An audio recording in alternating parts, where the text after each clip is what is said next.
strange planet from afar when you were orbiting it. It is half ocean, half land, quite surprisingly green, some desert areas, but it looks habitable. There is a strange crystal-like, glass-like surface surrounding the atmosphere. The light from the sun scatters through, and as soon as you enter, everything returns to normal. The most of your machinery on your cruiser has been destroyed. You're here to look into the ancient heresy, rumored to have caused the pandemonium, which, according to the researchers on Serix Magnus, seems to have a lot of merit. Various sages have sought out this world that flickers in and out of real space, but have not returned, or only returned with vague memories and rumors. You have now found it, and the entire fleet of the navigator houses has joined you. You landed with a kind of an emergency landing, crashed your ship because you weren't able to fly properly.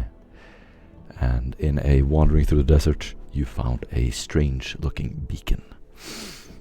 Your expert tech priest was able to access it. Using assumptions of ancient archaeotech knowledge, he honed in on frequencies that revealed various clues from the newly arrived factions. As well as the voice calling out for help in the vault that you're currently in. There was a voice from the planet, from a city called Chani. You haven't seen this place yet, but you heard chatter back and forth. The fortress was surrounded by Eldari, a hostile alien species. You quickly dispatched of them and took one prisoner. After interrogating him, you descended into the fortress, only to find that the door was locked. After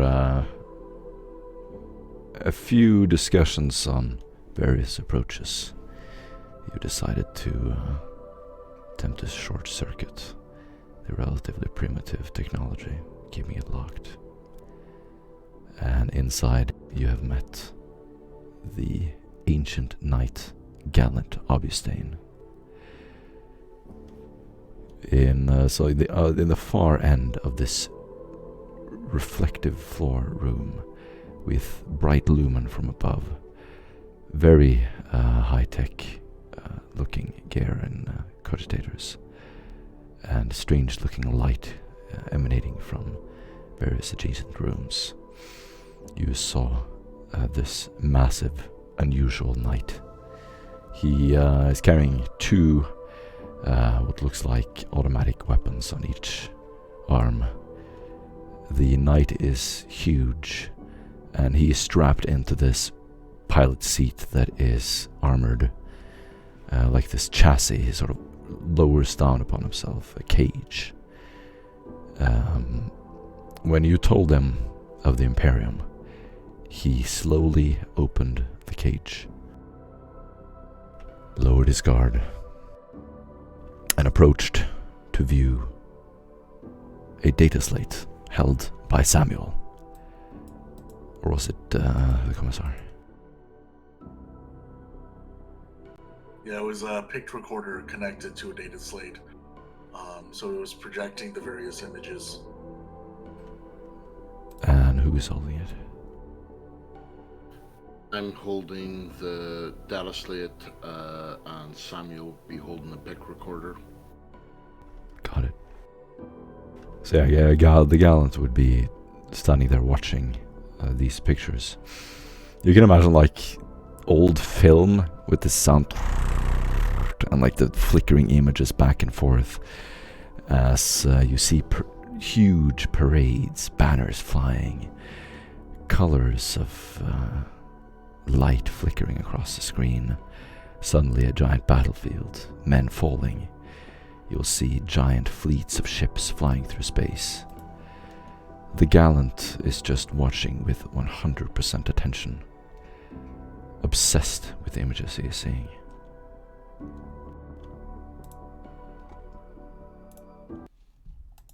As you stand there, Samuel,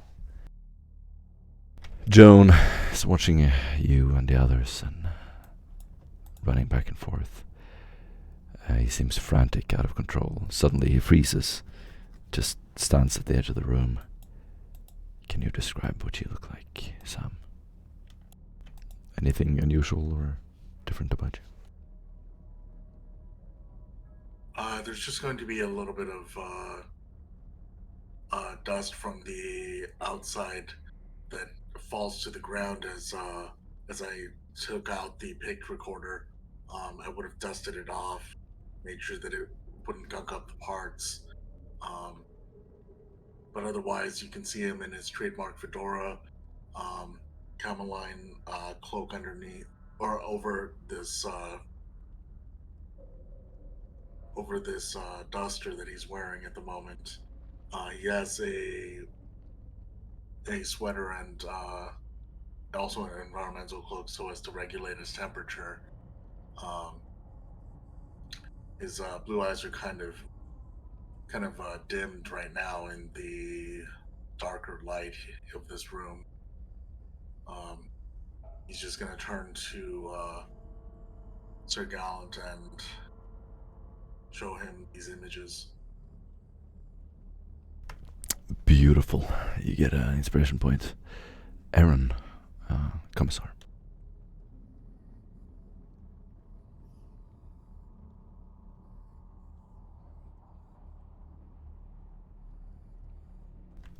Nothing unusual about you? Okay. Jack. Sorry, I was muted. Yeah, go ahead. As he is sitting looking at the pics, the commissar is going to take off his hat, take out the rebreather, and pull back the polythene sort of environmental suit. What you'll see there is a gentleman that is quite well built. He will have a rather drawn face, but the first time you'll actually notice that his eyes are not quite what you would expect them to be. They are violet. Look in what do you call it? The instead of white, they're violet. You look at the night. Look at Sam, and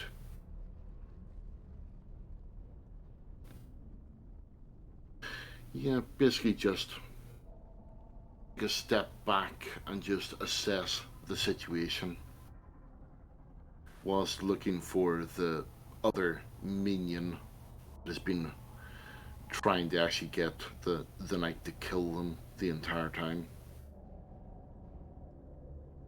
Beautiful. You get an inspiration point. Jack.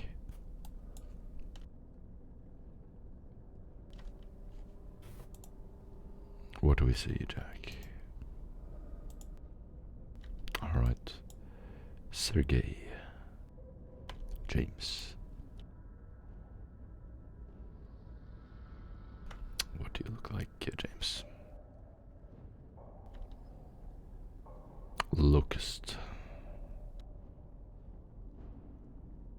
I'm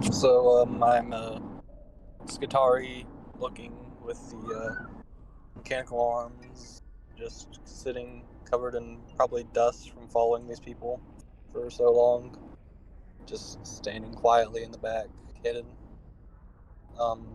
looking over everybody else. Look like a classic tech priest, I suppose. Yeah. We have a tall-looking unusual man in the background, and an armored soldier with a rifle. The gallant is still watching the screen.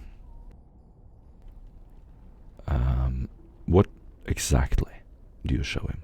Any scenes in particular? Anything in particular that you would like Again, to... there were scenes from various conflicts, various wars. There's going to be pictures of various worlds, Forge worlds, Pleasure worlds, feudal worlds, just what's changed since this world was plunged into the warp, the various different plethora of things that are out there currently, as well as some of the major events that have occurred since the plunging into the warp. And Rickard is going to be bringing forth more Eldari information than what do you call it, like Orc or Tyranid or anything like that. Oh, that's right. I think I had mentioned that last time as well. Yeah, sort of showing that they seem to be the biggest threat. Right, and last session I had also recorded the Eldari who we had interrogated, but again, this is all going to be without any kind of sound. It's just purely visual. We'll show them a bit about the Tau, just like how they're not that bad, kind of weak. Awesome. Wallace, can you describe your character for us? I already did, but I'll... Okay, bro. James, how about you? You are going to see the young and slightly less sweaty guardsman medic. Most of his clothing is wrapped back around him. His winter wear, as well as his little coat, which is connected. I can't think of what it's called, but the little line that you see in old cavalry that connects their shirt and keeps it on kind of like a cape.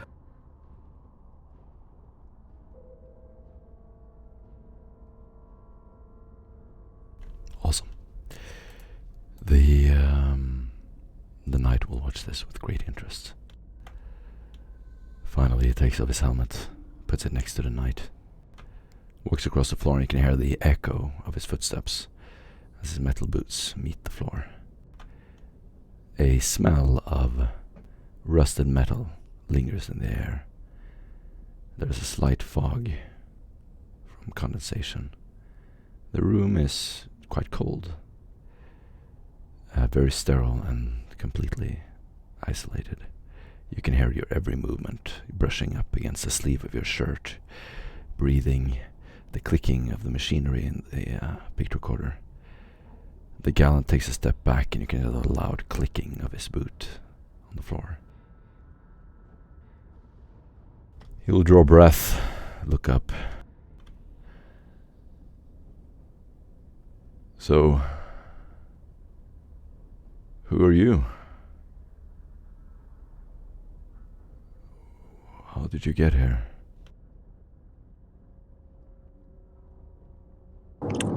So basically, we are a hyper-advanced civilization of humans who came here via a spaceship that crash-landed near somewhere, and we're trying to hunt down some scripture, if you know anything about that. I don't know anything about a scripture. Is that all you're looking for? Yeah, some texts, maybe heretics, if you found any. Yeah. Do you know anything about this temple that we're in? Heretics?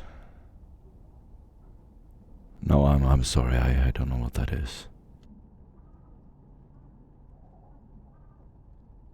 Those who have defended the will of the God Emperor, the one of mankind. The god.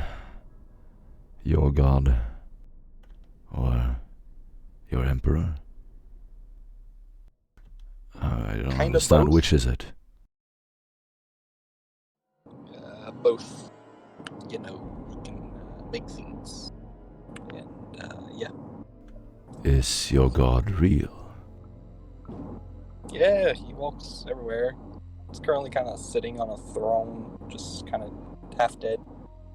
But he's holding a planet together with his mind, so. He looks across the room for confirmation.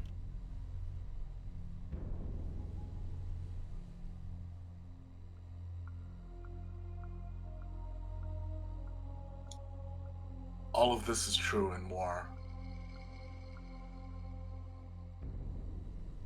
Just going to look up. I'm presuming that he's taller than I am. He's about 6 feet, unusually muscular, very sturdy looking.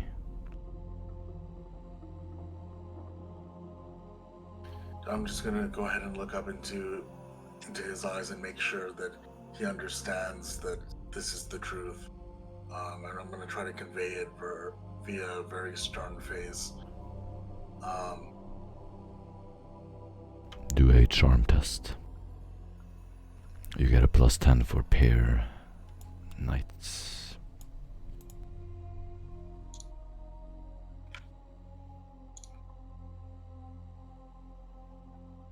Successful 6. Very nice. He kind of takes another deep breath. I see. Well, I have no reason to doubt you. Were you the ones who used the beacon?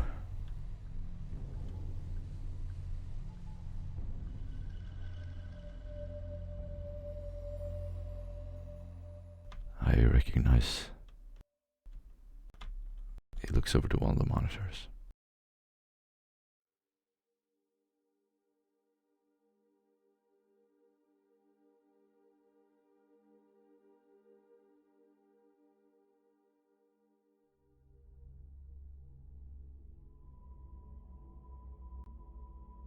Well, did you?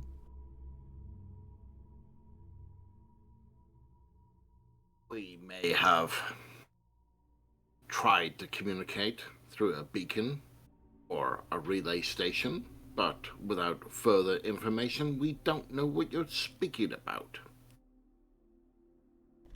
He kind of leans, tilts his head back, kind of looks a little bit disappointed. Too late anyway. He's gonna slowly take off his leather gloves. They arrived before you did. Oh, were you?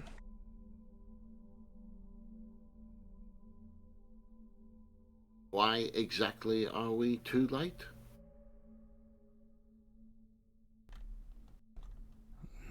Did you see what was out there?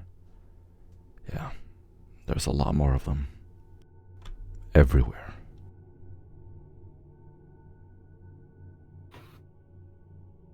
Well, luckily for you, we've come to kill them. As he walks over to the monitor, he turns around slowly. You can see kind of a theatrical pause, as if he was waiting for one of you to say it. Oh, you and what army? Yeah. Yeah, us 5, and maybe a couple more. No, the ship. no. There are thousands of them. Thousands. Perhaps millions. 10. Well then, is there a way of getting rid of this dampening field around this planet? There are tens of thousands of guardsmen willing and ready to come down. He takes another kind of theatrical pause and slowly starts walking back to the knight, holding a tool in his hand, as if he's ready to tinker with it. I don't know much about that. All I know is somehow their engines survived what they call the Rage of Danu. And they ravaged our cities and towns. There's no one left. Do Millions you not dead. want payback? Help us, and you will have your vengeance. Vengeance. I am the last of my kind. A knight gallant, baron of House Siglad. You're standing in my home. Luguria Hold. An ancient symbol of our power and honor. Everything I have left is here. I'm not leaving. Sir Knight, if you could help us bring down this dampening field, if you could help us bring down these troops, your house would be sung across countless stars, across the entire Imperium. You would bring honor to your name. Plus, you don't have to be the last of your species. We have gene cloning. They brought me back from the dead. There's a whole planet and unit and battalion full of clones called the Creeks. So, were they the ones in that image you showed? The armies? Yes. And what's your relation to them? Who are you, commanders, soldiers? Inquisitors.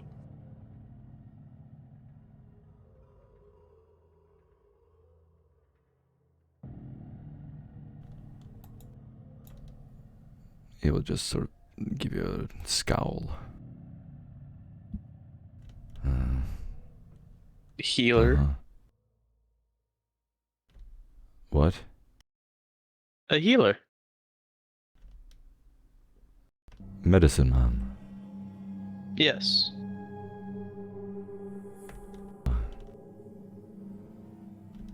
He looks very skeptical at this. Joan will sort of crawl towards the gallant. All of you can do an awareness test. Mine is done.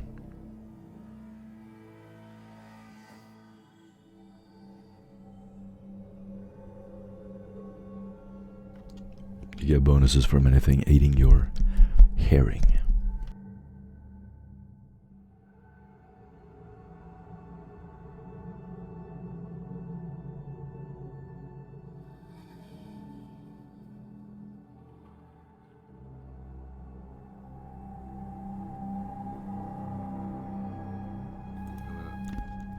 He whispers something to the gallant.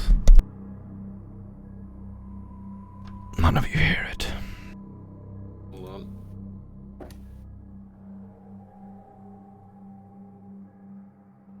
Success Ooh. with grid.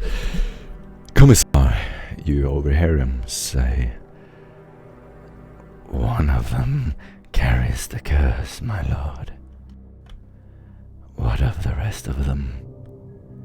He could have cursed them as well. The tall, dark one. He is cursed." As he slowly turns around, you can see his pale skin, grey, faded eyes, and wrinkly skin. There's a pearl of sweat dripping from his long black hair. He looks unshowered and unkempt in deep distress. He looks over his shoulder and you can see his wide eyes looking across all of you and pausing for 2 seconds when he looks at Jack.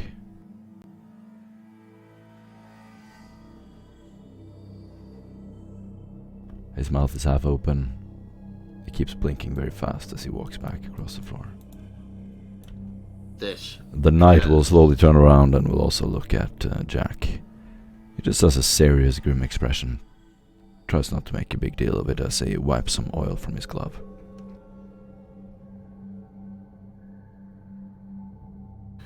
Do not think that you escaped my notice.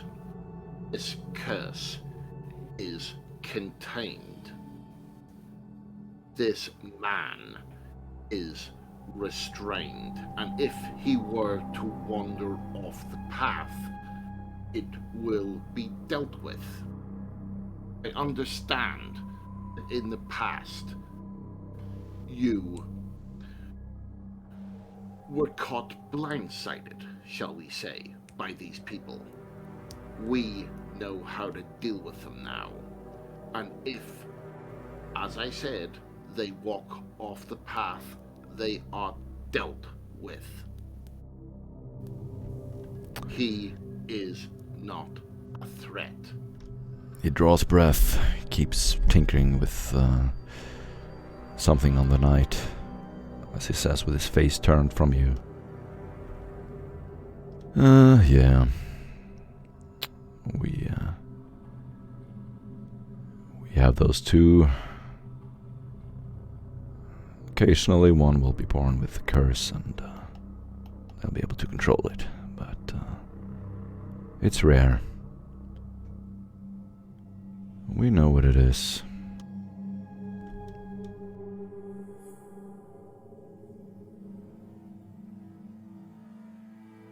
So, I hope this does not impede our tete-a-tete. Sort of shrugs. Not to me.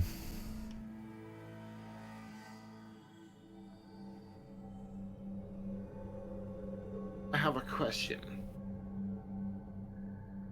Your servant seems to be rather sprightly, rather protective. Can I ask? Don't speak of Joan that way. Once, long ago, he honorably served my house. I apologize. How is it that he stays alive in this underground bunker? We have our supplies.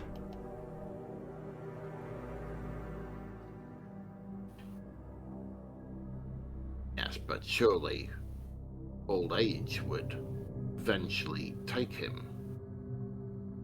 As it would take us all.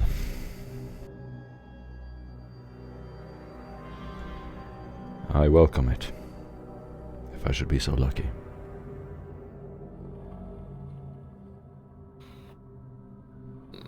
You do not wish to die in the fire of battle? If that is my destiny.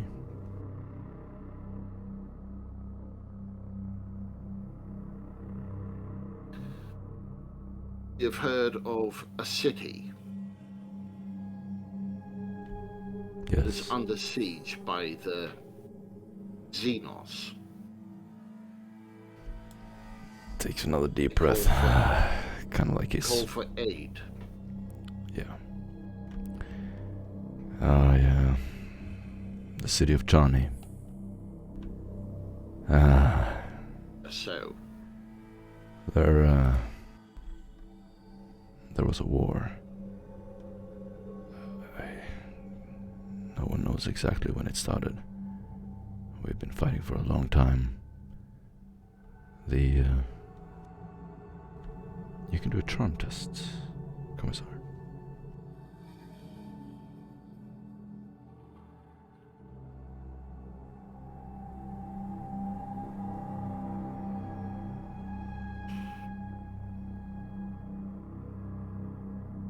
oh, failure, -4.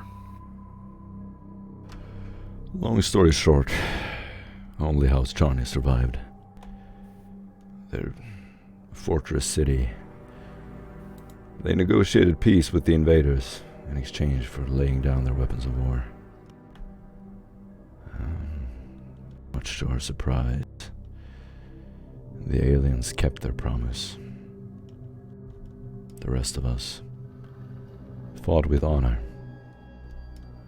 and died. And that's why they're after you. No, they're not after me. They don't care about us. They're after something from their past. They're looking for something. We're just in the way. Yes, but I wouldn't sell yourself short. That was not what I was doing.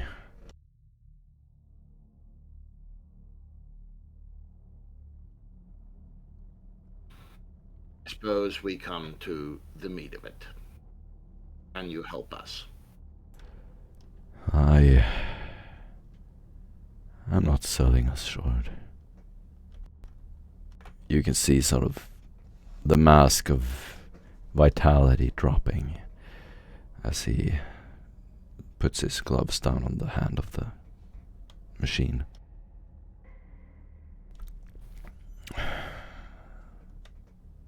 We don't know much about them. But if you're here to kill them,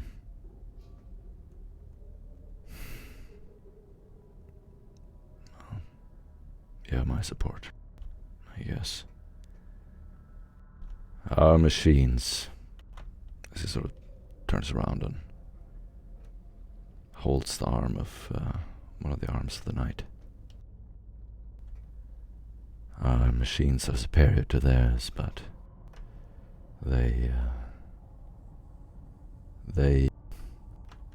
he turns around and you can tell he's kind of got this terrified look in his eyes for a brief. They can bend metal with their minds. They turn invisible. They would sneak up behind our knights and stab us in the back. We had them for a while.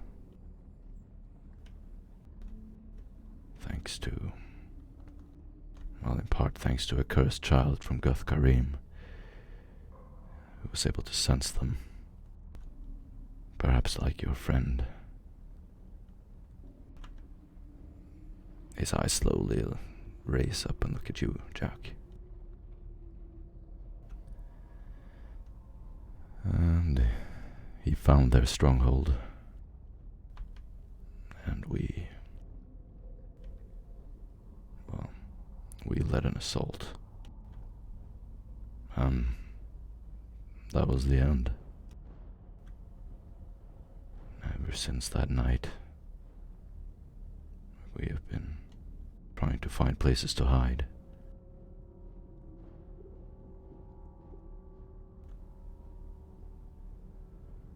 He slowly turns around.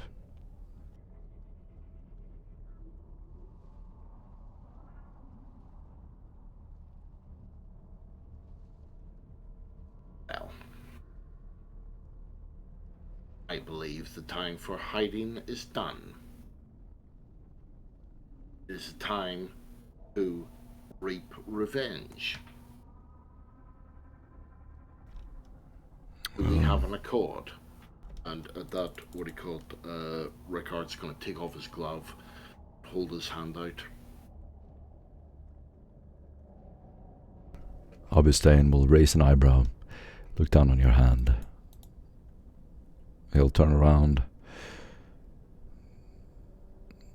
He will look at you and slowly extend his hand. Well,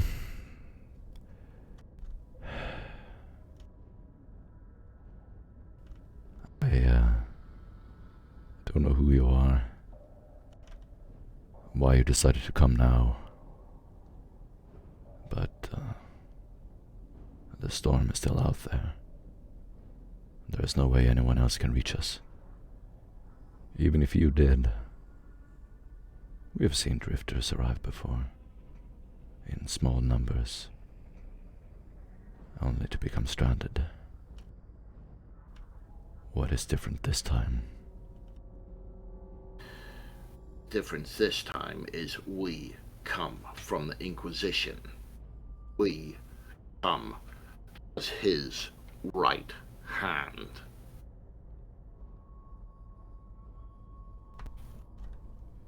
Are you... He looks around the room, sort of confused. Are you from the past, the present, a different world?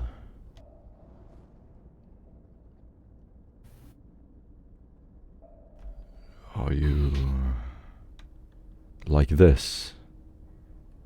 Do you have machines of war? You will need more than what you're carrying. You'll need ships, cannons.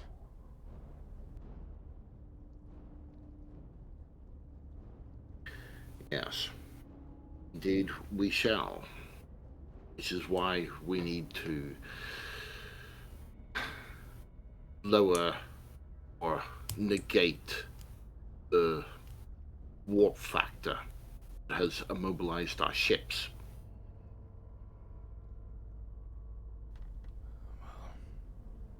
I don't know much about that. We haven't been able to launch a vessel for millennia. Much of the knowledge you left us has been due to scarcity. He turns around, looking at the Where night would be again. the best place to find this knowledge? We have ancient vaults on the planet. Some are with House Johnny. Others... We found a way to compensate.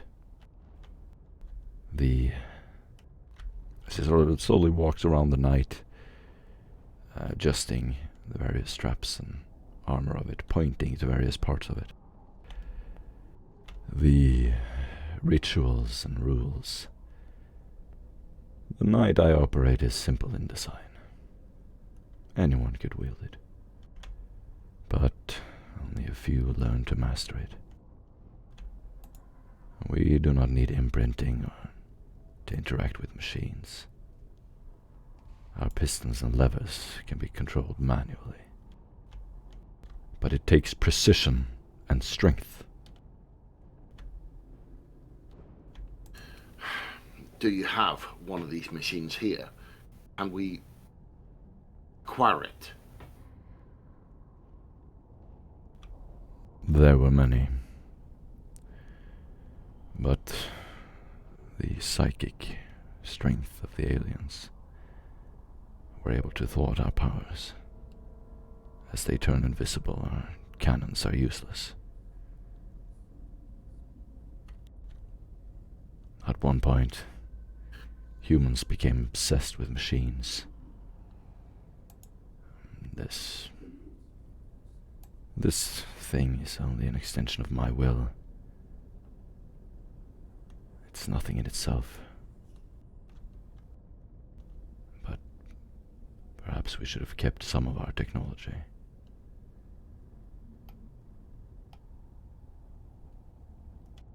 Has no machine spirit.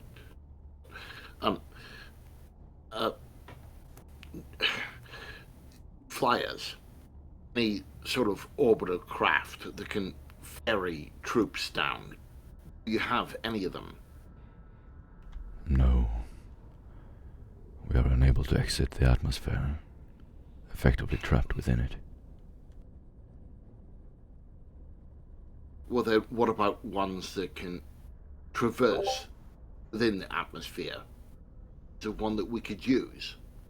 House Chani has a handful of flying machines. Most of them were landed. I know one still is stationed in Gothkarim.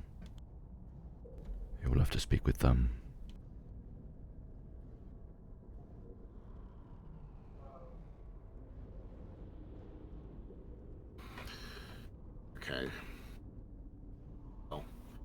Sir Knight, many thanks for your time. Was that it? That is No. all I have to ask. I am curious to ask you, how many people do you have left that are able to fight? As I said, my house is in ruins. I don't know if there are any left. I went here to guard our past. I don't know if the others are still alive. I see. How's Johnny? Cowardly as they may be, still number in the hundreds of thousands. Their city still stands. Would you come with us to their city? Would you join us?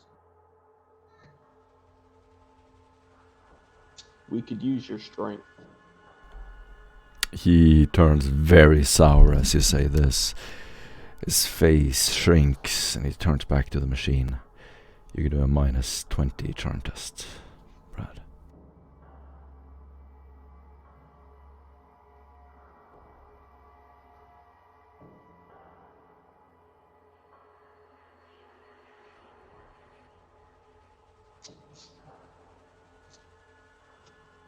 Failure -3.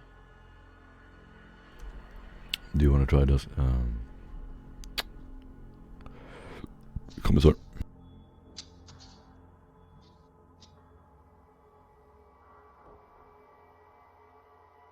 I'll give it a bash. So it was minus what? -20.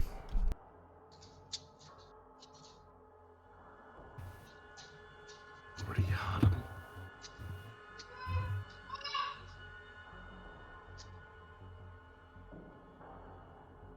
Clear. No. I'll give you my inspiration.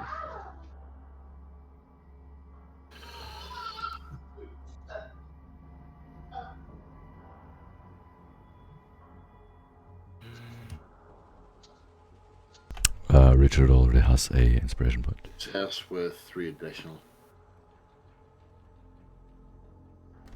I'll consider it. If you do me some favors, perhaps. Tell that coward, Savior, that the house of Cyclodia still stands. Tell him to come out of his rat's nest and fight.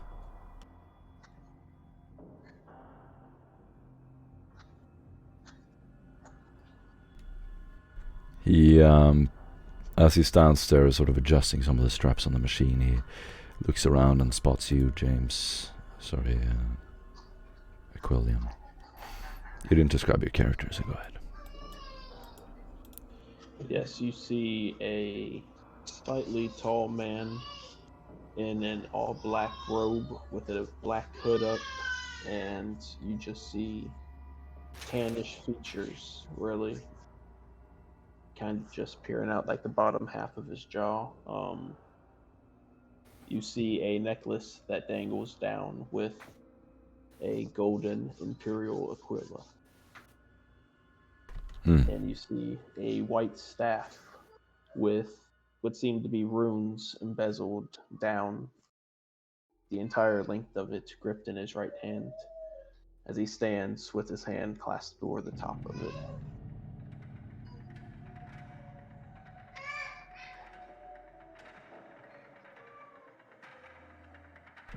Sir Knight, I have one question. He's gonna turn to the commissar. First. I recognize your kind. Someone like you. I've heard stories many generations ago. Someone like you came with the same story. They left some of their brethren and artifacts in Fortress Charney. They also said they were from this Inquisition. They were looking for something called a standard construct. They didn't find what they were looking for and ended their lives here. Like that, you'll find that this world is a tomb. You can come, but you cannot leave. I hope you brought enough men.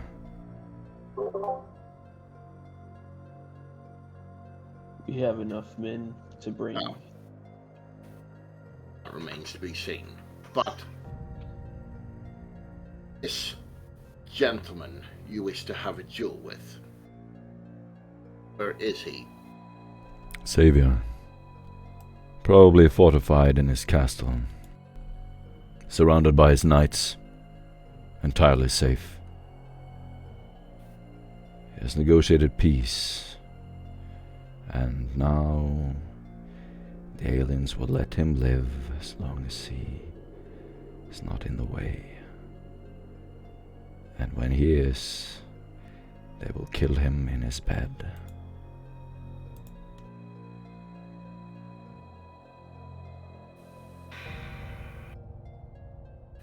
With all due respect, it doesn't sound like it's going to be a fair fight. Oh, they have weapons, they have armies. With your help, perhaps they could put up a fight. It's their spirit that is weak. They are afraid of losing their honor,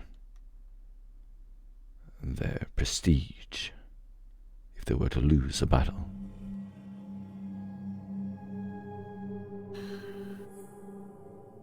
There is perhaps something we could do to even the odds. Well, what is that? I'm sure a honorable knight such as yourself doesn't want to concern yourself with skullduggery. I don't know what you're suggesting, but it's a strange request, seeing as your weapons seem far superior to mine. Why do you need me? You help us, we help you.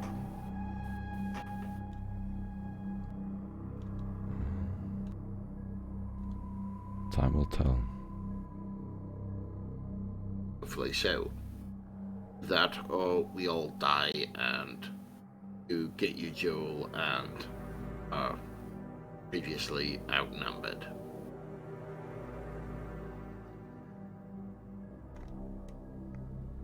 He just shakes his head, turns around, and walks into one of the rooms.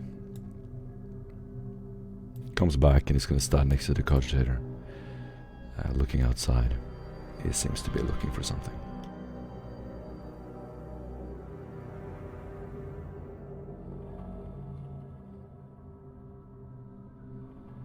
So, do you have an order?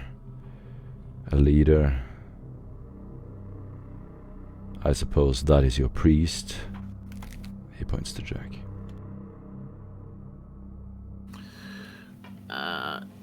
No, it's actually the gentleman in the long coat, I believe, is current superior officer. Sam takes a few steps forth and approaches. Joan is going to sort of recoil, and you can see he's pondering something. He will run into an adjacent room, and you can sort of see him scowling from inside. Sam shoots him some side-eye, but pays him no mind. So, What is in need of me, Sir Knight? You are dressed unusually for a commander of war. We're afforded some freedoms in the way that we dress and the way that we present ourselves in the Inquisition. What is the Inquisition's role? What do you do within the Imperium? We are to take to task anything our Inquisitor asks of us. And in doing so, we serve our role within the Imperium. Alright. And where is the Inquisitor now? Not far from us. And I'm going to just point upward.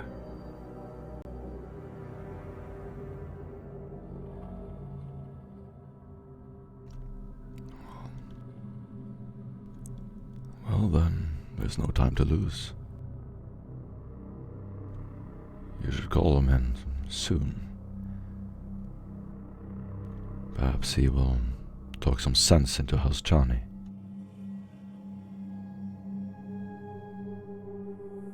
Unless, of course, your forces are as strong as theirs. We serve as the mouthpiece for the Inquisitor. And we serve as his right hand. His presence is not required here. And this Inquisitor, does he lead the Imperium? Does he command the armies? He does not. However, he does wields great power.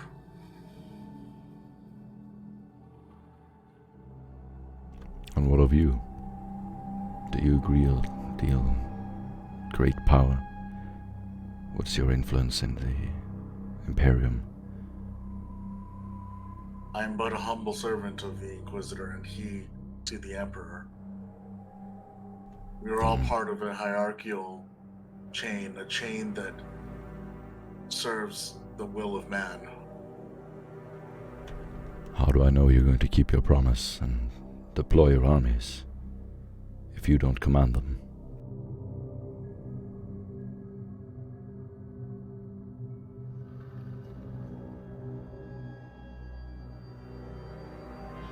The Inquisitor will make it so.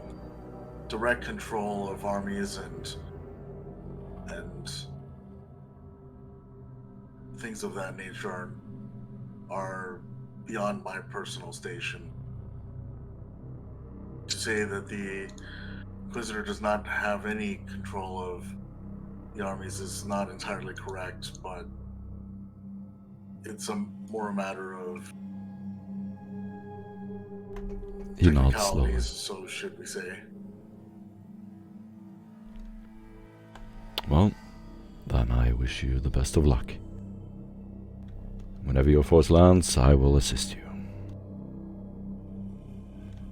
And what of you? He looks at you, Jack. Do you have any sway of your armies?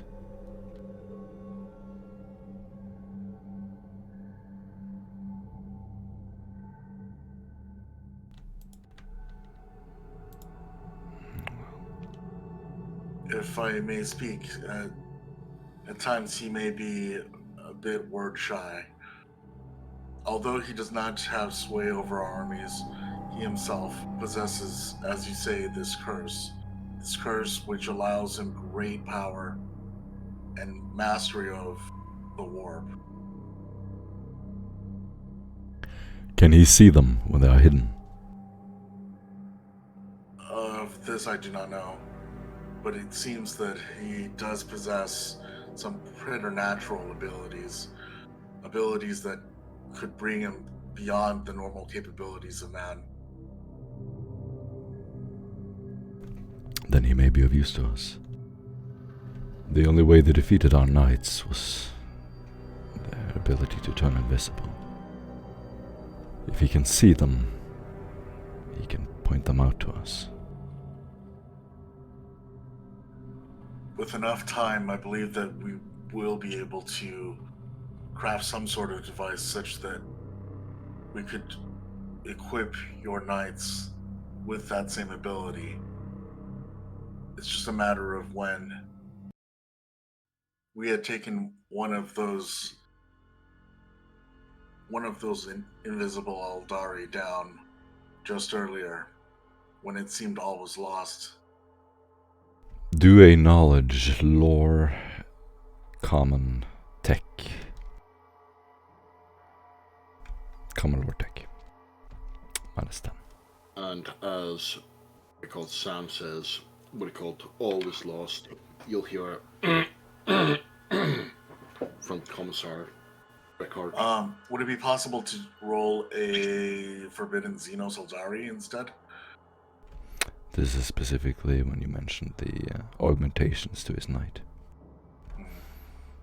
This roll is to simulate your ability to describe the kind of upgrade you were talking about. Okay, again, it's common lore. Tech. Oof. Okay. Can I assist? How Yep. are you assisting? Yeah, you could be standing in the background, sort of adding in details of how the technology works. How it doesn't require the power supply of the machine, and how it could be hypothetically used, and so on. Okay, so that'd be a flat roll then? Yep. Success with 2. As you say this, he turns around, eyebrow raised, deep interest. He'll slowly turn away from the cogitator. Damn that you didn't come earlier. If you would have given us this technology, we would have beaten them. His gaze sort of wanders onto the floor. If only. The enemy. There is something else I swore not to speak of.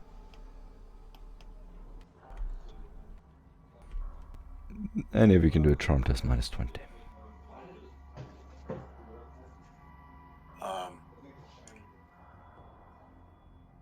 There is no reason to hide anything from us. Any kind of information, any kind of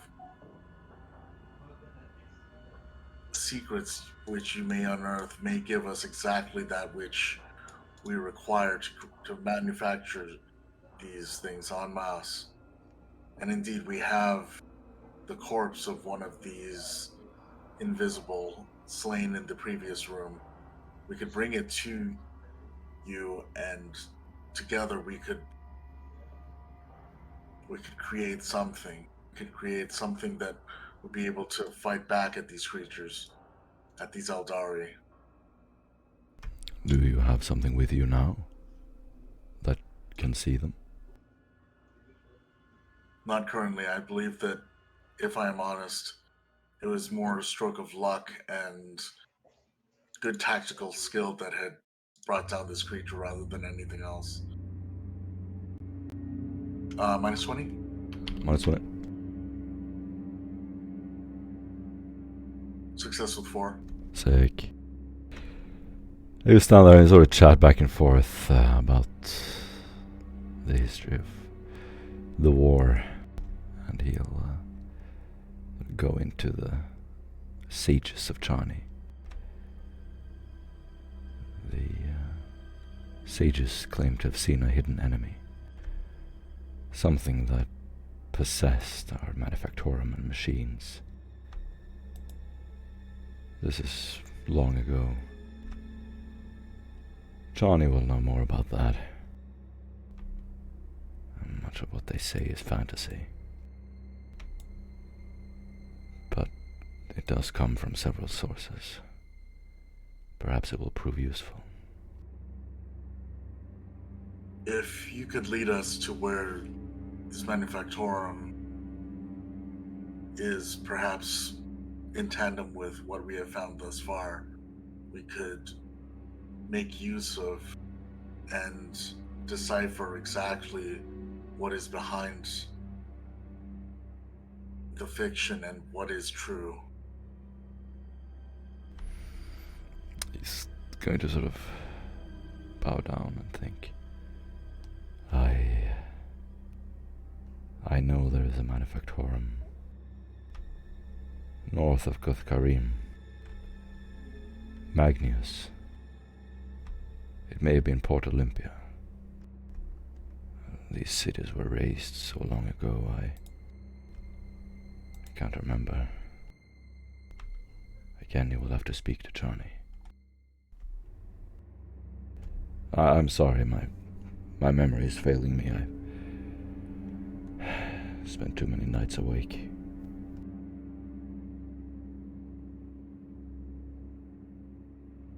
We have some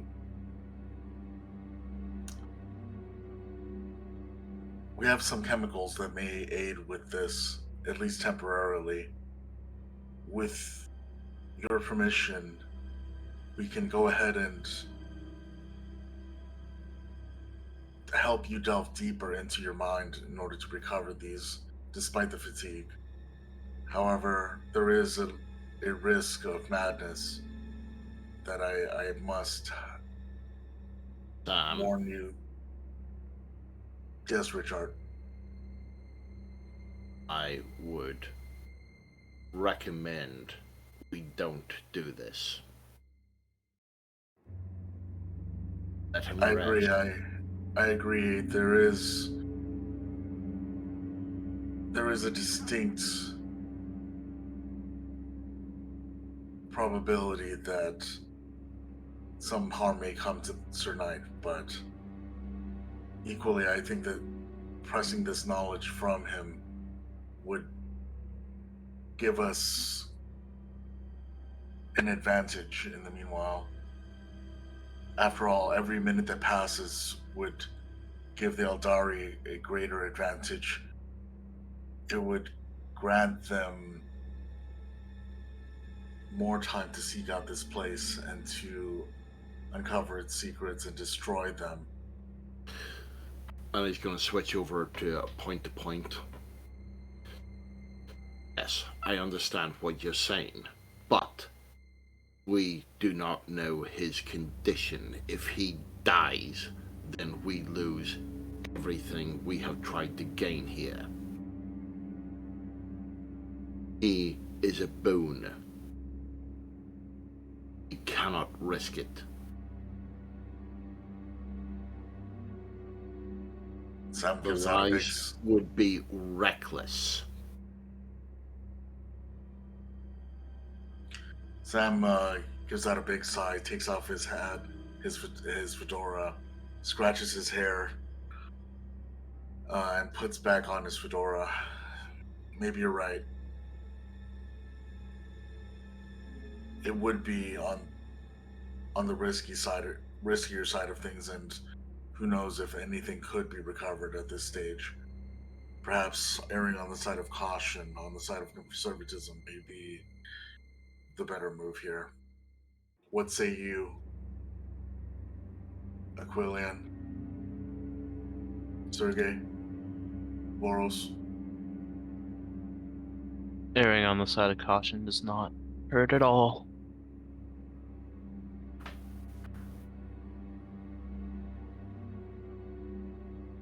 This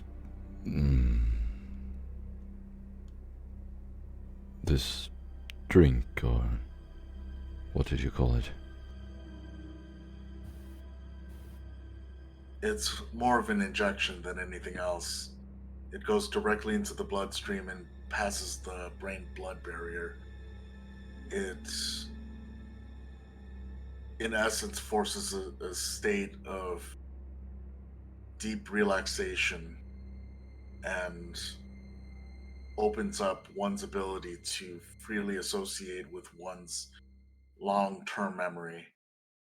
Typically, we would use this in a more forceful interrogation, but being that you are doing this of your free will, it is more easy to extract this information that we might need. But again, this comes with great peril and great risk if used for an extended amount of time. And being that, with all due respect, Sir Knight, you do look exhausted. I believe that Commissar Ricard is correct in his assessment. Pushing your physical state and your mental state may break your mind. Well then, no injectable for me, I suppose. But I will need sleep eventually. Perhaps you can stay guard while I rest. And what of you, Joan? Maybe you should take a nap as well. Joan sort of jitters back and Sir forth and Knight. will run across the floor. Again whispering into his hair.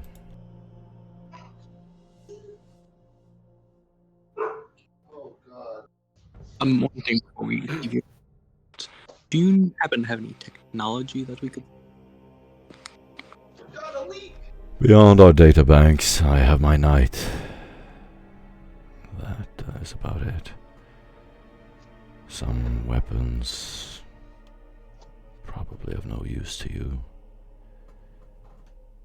Some explosives, traps, supplies enough to keep Joan and I alive. Would you mind if we analyze these weapons? Feel free. But know that I have the power to end us all in a second. I can fill the air with poisonous gas that would kill us all. If you're planning anything, well. We understand that, and now we will stand sentinel as you sleep. His face slowly lingers across the room, and you can roll a d100. Further, we do have something in the realm of extra rations that we may be able to provide to you as a gesture of goodwill.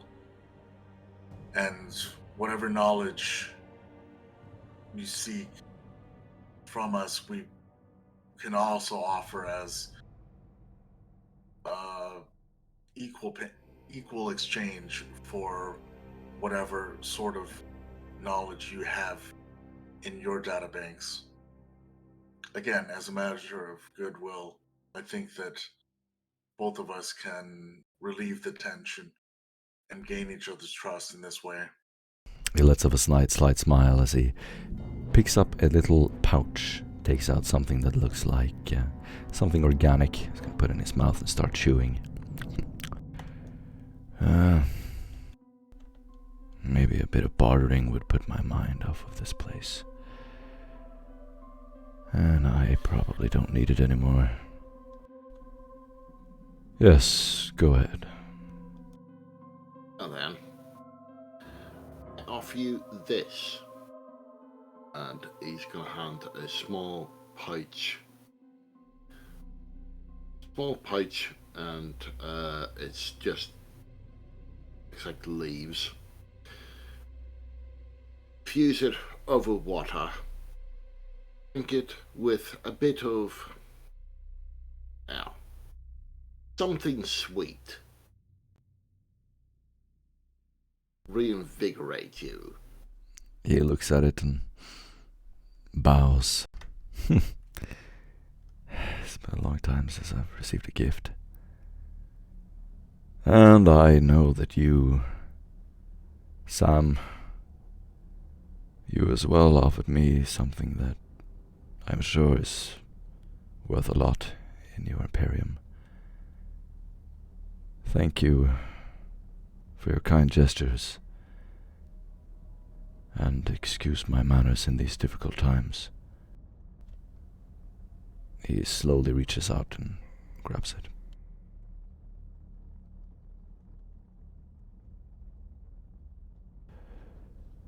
Well then, I should sleep soon. Perhaps you want to take a look before I close the door. Yes, I will. Roll a d100. Any of you can roll it. Whoever rolls it first, that is the result. 34. 34. Excellent. As the gallant passes by the data slate or the cogitator, he is going to look down at one of the lights and look up. One of our proximity traps has been activated. There's someone out there.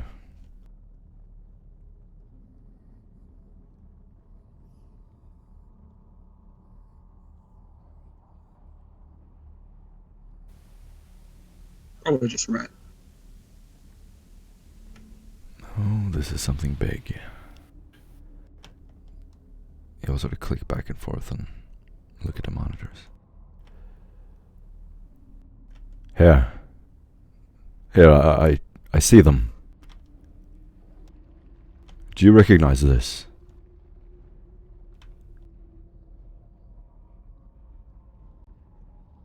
What? Let me see. Sam will also take a look. Alright, you Bending run. forward. Yep, you run over and look at them. There you go. You'll see it's a kind of a grainy image. You'll barely see the outline through this these heat waves. You'll barely see a giant walker walking towards the fortress.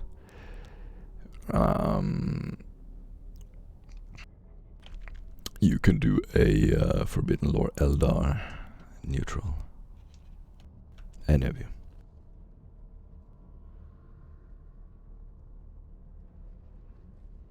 Success with 2.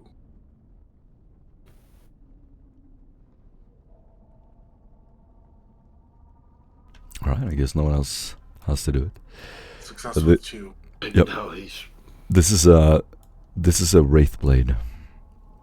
A lethal killing machine.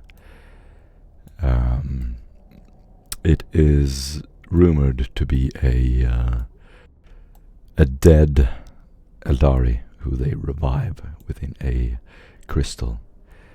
They put it within this machine, and it possesses the machine. It becomes it, and its only purpose is war. They are capable of taking down tanks, entire regiments. It is slowly walking through this heat wave towards the picture corner. God Emperor before us. I think that's a Wraithblade. I only read about such things. What is it? Wait till you actually see it fire. It's not... Damn it. Right. This is the assault. They come in waves. He's going to put on his gloves and start walking towards the night. The card is gonna swing round and look at Jack. If you would, Sir Knight, I could remove some of your fatigue. Well, make it quick.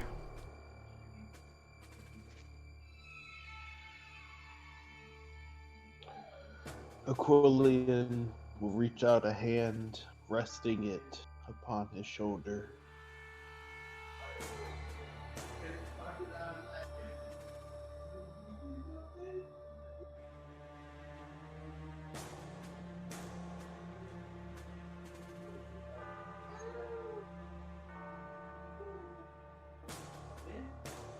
What happens?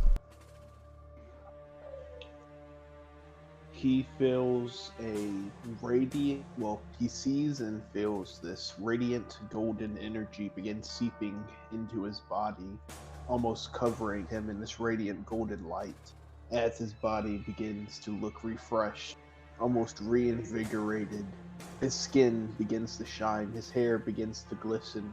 Some of the hairs on his face even turn a more blondish color, as it almost seems as he slowly begins to look younger. Awesome, you get an inspiration point. The knight will take a deep breath. Wow. That was quite the effect. Are you carrying this special ability as well? I just dabble, I would say. He nods.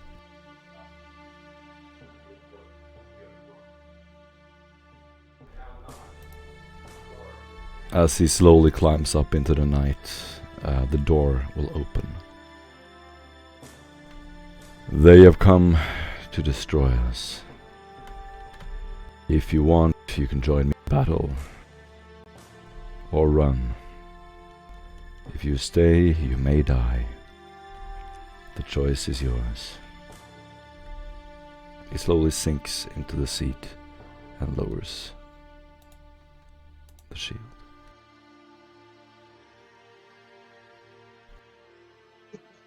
Which door will they be coming from?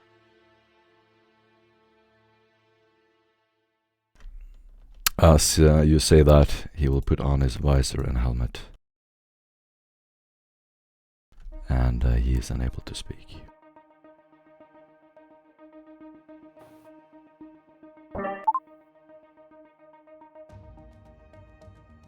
Is there any more knowledge about this Wraithblade that I can glean from what I've read?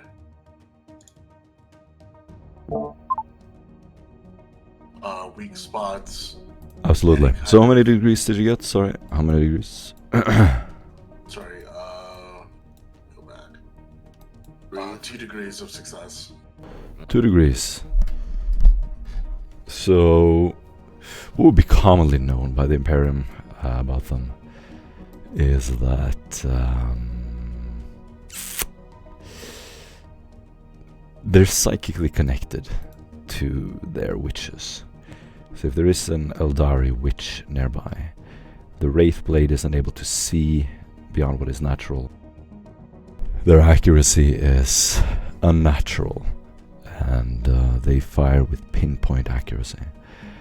If the witches are not there, they turn a lot less useful. Scattered shots, inaccurate. Generally, they need nearby psychers to aid them. They also have a wraith cannon that is terrifying, extremely powerful. It's a warp weapon. Meaning, if they shoot something with it, events from the warp can seep into your dimension and literally just tear things apart. And, yeah, it's pretty bad. Would we happen to know how close the witch would have to be? Say within the same region, or would it have to be more immediate? As in about 100 meters. 100 meters. Mm-hmm. Okay.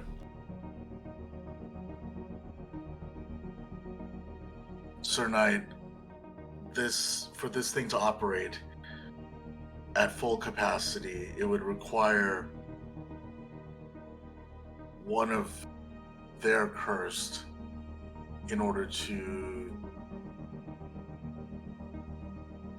It would require one of their cursed in order to be nearby.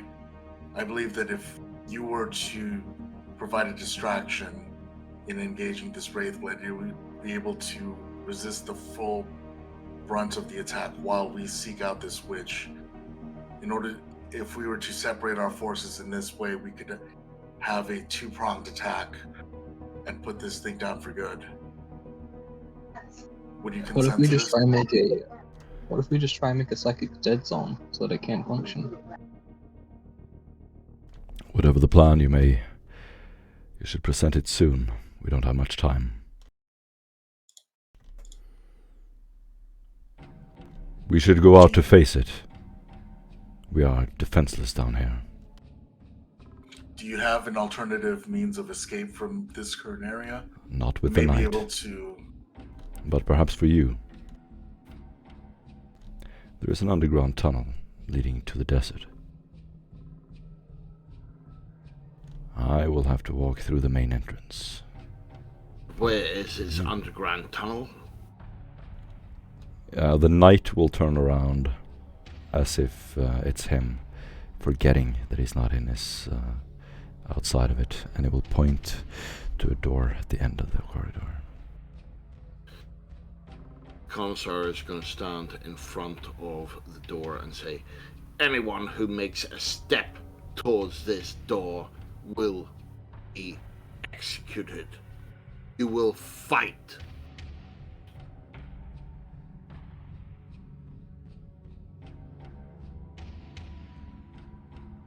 Commissar, you may do as you wish. However, to take out this which would be the best, Posting totem. I believe that I 1 would through need 3. to handle. Yes. We enter now.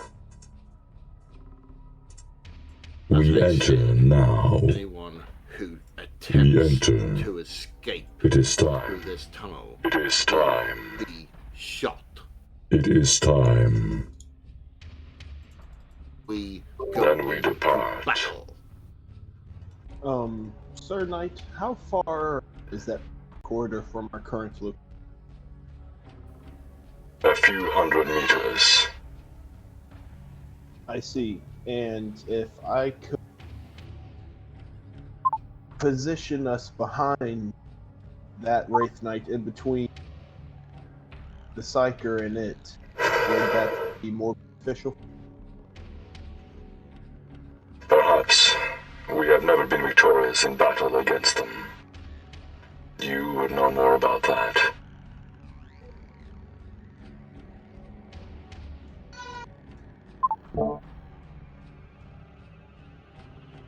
We march forward. Emperor protects. In expression points, any of you can do a tactical imperialis test. It is I think it's a scholastic test. Yeah, scholastic lore tactical imperialis. This is Xenos, so you get a -20.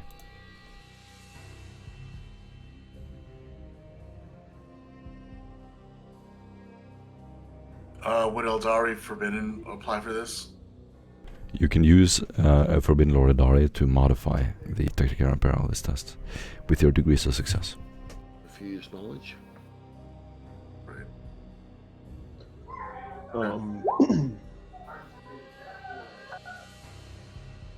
3 degrees of success without the Xenos Eldari. Excellent. Sam, at one point, you sort of take the room and you stand in the middle of it, convincing the Commissar and everyone else that you have an overview of the battlefield after looking at the Pict. Go ahead and pitch your battle plan. I will take the passageway while everybody else engages the Wraith Blade. Again, do not engage in one-on-one. If we were to provide some hit-and-run tactics, I believe that this would be the best method while I seek out the witch.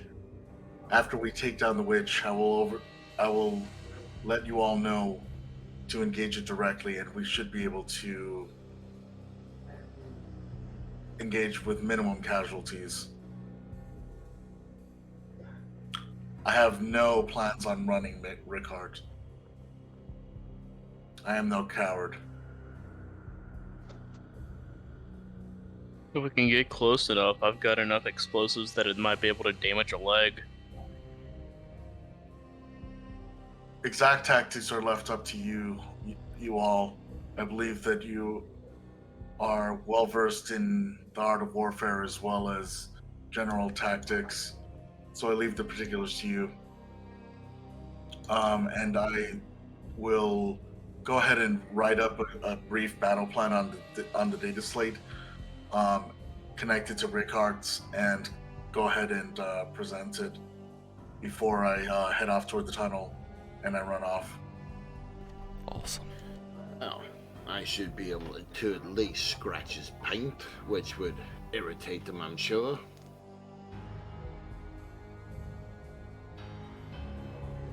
What kind of weaponry do we have?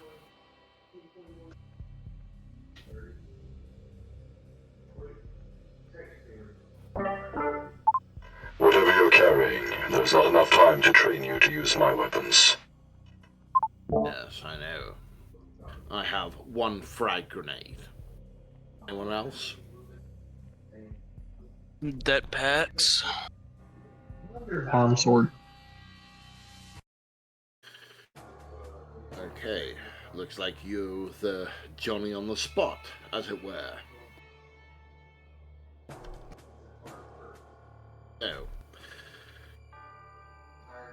I suppose, what do you call it, let's try to keep his focus on us, eh? Okay, guys. Anyone want to add to your strategy? You're choosing to stay? Anyone can say whatever you want. If you want to run away, you can do that. If you want to... Whatever you want to do. The knight is about to leave. A golden line begins to appear in the air, carving its way up into the shape of a 5-meter door. As it slowly become more. It slowly turns into this almost glowing gold gate. It opens up, and as it does, 2 golden figures come out. Look, everyone would see almost like a golden ghost-like figure of 2 small cherubs with trumpets come out from this gate. As it swings open, you see behind just a gold glowing miasma within the confines of this doorway, and anyone psychically attuned would hear trumpets being blown by these cherubs as they fly in and then slowly disappear. That's awesome. You get an inspiration point. The Infinity Gate. yeah. See if you can get closer to the mic too, Brad. It's a little bit low. Anyone else want to do anything in particular? What materials are available around this little bunker? It's not a bunker at all. It's basically a glass building, a glass square in the desert. The knight is walking straight out into the desert. There's just a few places of cover, that's it. So basically, You're planning to fight in the open, out in the desert. You're not going to fight in here. You can stay, of course. But if you want to join Augustine, he's walking out now. Sir Knight, your position, if you will, as Askellon gives a deep bow and usher towards the golden doorway. Walking out now. As you will hear a loud All as the those machine that ascends the very wide stairs. all those that wish to join us in between the Wraith Knight and its Psyker Master. Okay guys, give me your list. Who's staying, who's doing what? Sam, you're sneaking behind them. This is your last chance, guys. What do you want to do? Okay, so, sorry. I was just gonna say I was gonna spell. I'm trying to speak. Yeah, Askellon will be joining the Knight, walking into the golden doorway. Alright. And the commissar will be at the back. Called going, move! Anyone who falls back will be shot. Commissar and Askellon walking up the stairs. Anyone else? be shepherding everyone out. Alright. You see Sergey fiddling with a small little pack on his hip just full of explosives. Just looking for a area to possibly set them up. You're in the building still. I'm at the door behind where the, what's it called? The knight was, where he walked out. I'm just kind of surveying. Get moving! Stop dilly-dallying. Hey, help me with these explosives. I got 5 packs of There is them. no need for explosives in here. Move! Sergey is starting to move, but he's still looking for a spot that might work well for possibly taking the leg off of the walker. Today, we honor the Emperor with our blood and our lives. Why do you dilly-dally? I'm just gonna stealth and get on all fours and scurry behind Sam. Follow him. So you're coming with Sam? Yeah, just stealth. Alright. Really stealth. Okey-doke.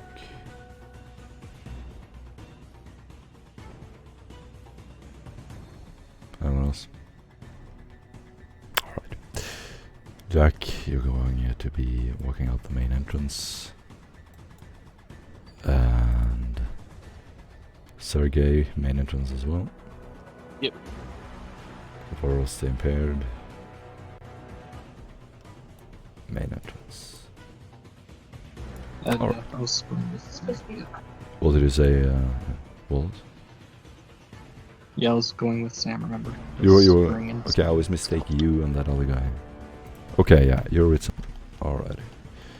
Okay. So, you're going to ascend the stairs. As soon as you exit, the blinding light from the sun hits you. These rolling clouds of sand slowly drift across the sky. You can see sand dunes endlessly in the distance. Those of you who have monoculars or augmented vision can see 2 shadows, silhouettes against the sandstorm, far, far in the distance, slowly wobbling back and forth as they're walking towards the fort. And Sam, you will have been able to run ahead.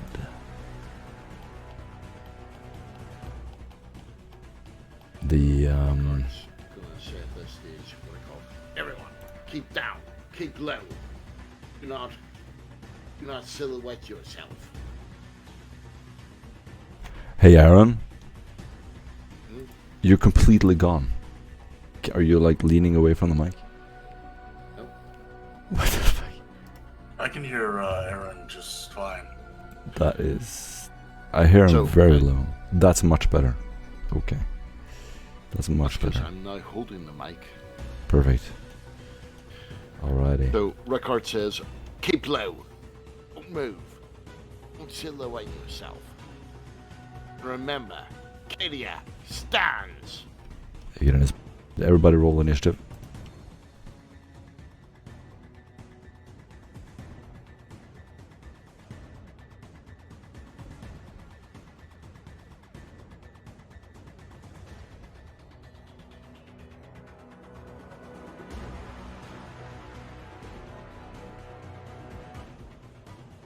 If you don't know how to do it, click your token and then click the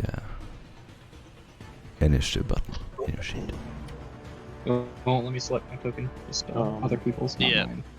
Sam, Yeah, this problem again. Everyone that went through the Infinity Gate would be appearing behind whatever Wraith Knights there are, in between them and the Seer. Or No, whatever the too Cypher late. is. You should have declared that before the battle began. You can appear at the entrance.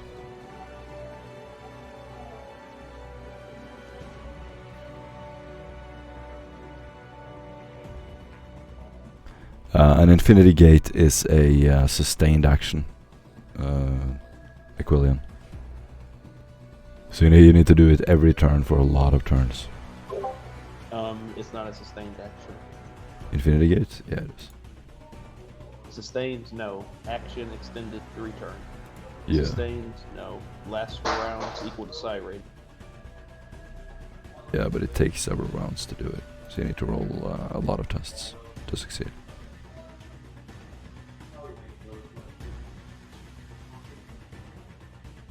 Well, too late to do all that now. Alright. Morton. Yeah. So as we exit the tunnel, I had a pair of binoculars. Is it possible for me to have looked for the witch prior to that? Because this is quite a distance away from the temple here, or from the building here. Can you say that again, bro? Sam? Yeah, I have a pair of binoculars, magnoculars. Could I have been looking for the witch ahead of this? I don't see them on the map currently. The 2 Wraith Guards are all you see. You assume that there is a witch somewhere, but you don't see it. It could be cloaked.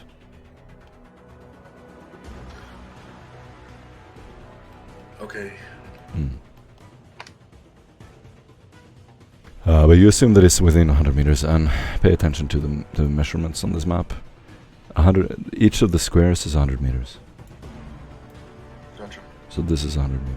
So it's if there is a psyker, it's somewhere here. Okay. Yep.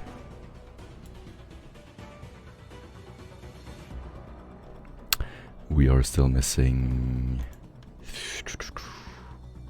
Sam. You're not placed on the... yeah, you are. Yeah, I was the first one to roll. And I was on the tracker earlier, I think. I don't see you. Let me re-roll, but I rolled to 13. Okay. We can change it. Aquilian, there goes Aquilian. There's Sam. I see it now. 16.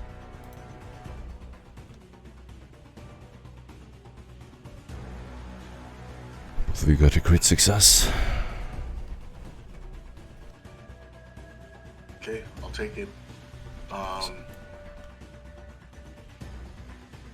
Okay, so what I'm going to do is I'm going to hand a strummer over to Voros, and I'm going to task him with, as soon as the Wraith Blades run by, Voros, I need you to manually search the field.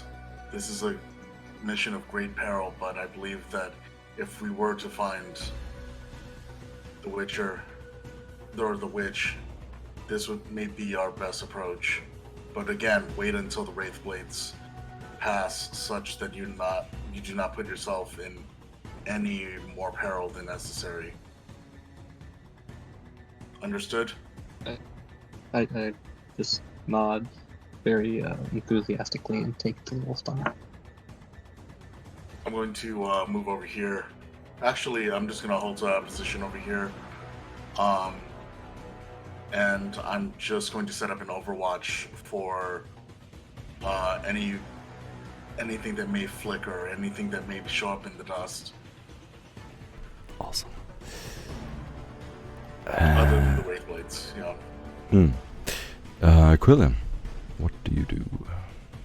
You see a giant towering knight ahead of you. Now that the sunlight is hitting it, you see how majestic this knight is. You can imagine how they would march out to fanfare and trumpets and sort of the glittering sunlight of the metallic surfaces. It is just a marvel to behold. What do you do?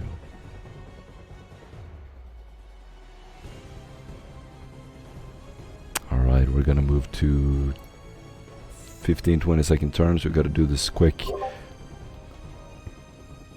The Gallant will fire. You hear a thundering roar.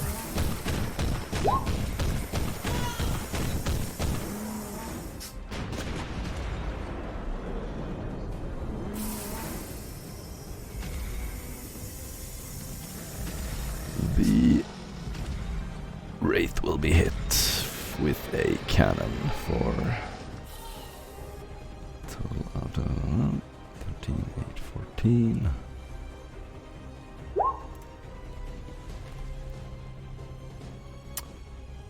And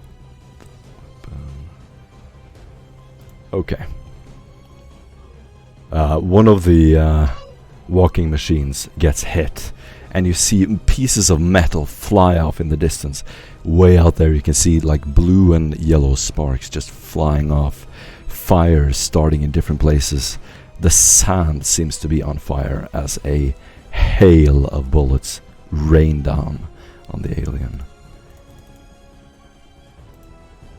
Watch the turn order. You have 15 seconds when your turn is up.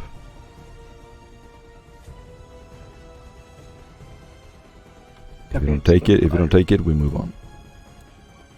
Yep, I'm just gonna run behind here. And Get here if and you use describe it, you get an inspiration point, which you can use to reroll lots of things. I go on all fours and kind of skitter across the sand, kicking up sand behind me, trying to like cover my tracks. To Awesome. go behind this rock and kind of like huddle towards it. Very nice. A striking scorpion will appear behind you, failing its stealth test. It is right behind you, Commissar. Right next to you. I'm doing a lot of actions there. Hold on.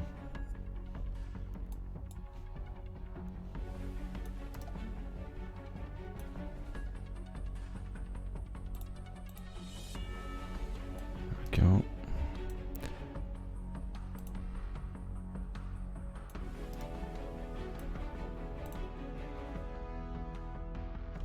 The Wraith Guard is going to fire, and will shoot at the knight.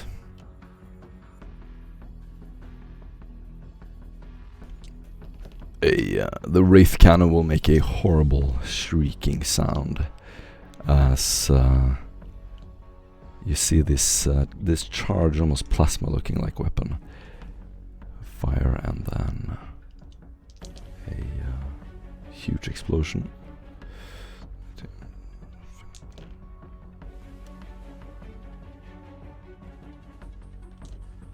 1 plus 6, 7. Oof. So the knight is hit in the main chassis, and you can see pieces of metal fly off as this huge cannon is going to impact the front. Next. You're gonna see Sergei just run. Well, not run. You're gonna see him take a few steps away from the group, and he's gonna turn and fire on that scorpion.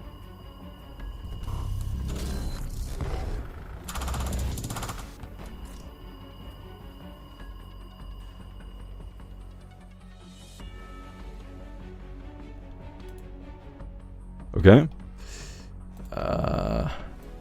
Take note of the distance on the map. This one right here. Yep. He's like It is short. 35 meters away.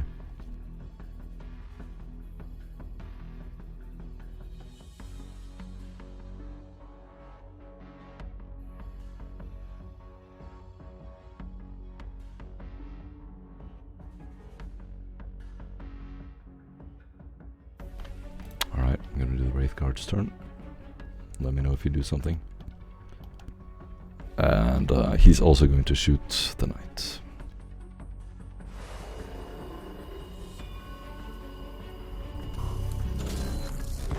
That is a hit. It's gonna hit the left weapon of the knight.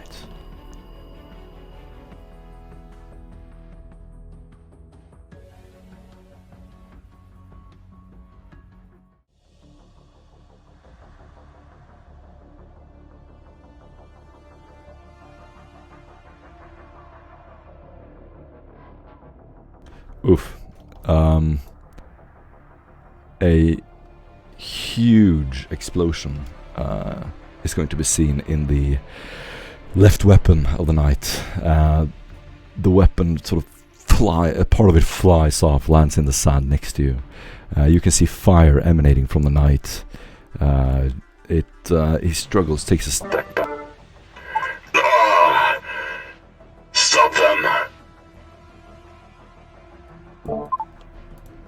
He looks over his shoulder, looking down at you, Commissar. Commissar, it is your turn.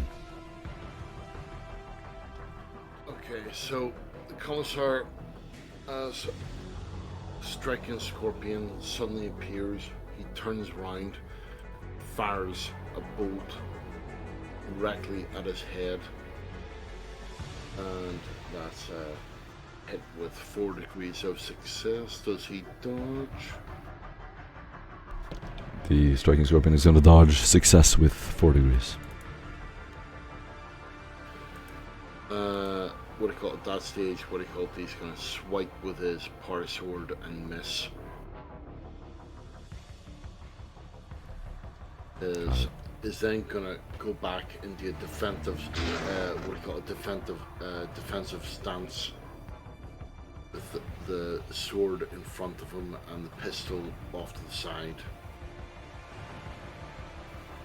Got it. All of you.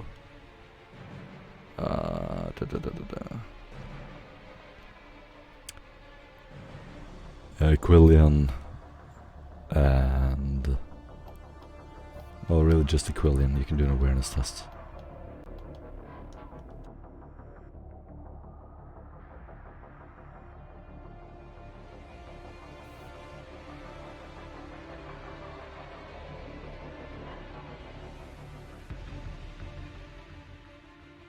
Six additional. Do you see this token? Do you see this ranger? For a brief second, you see the ranger decloak as he is firing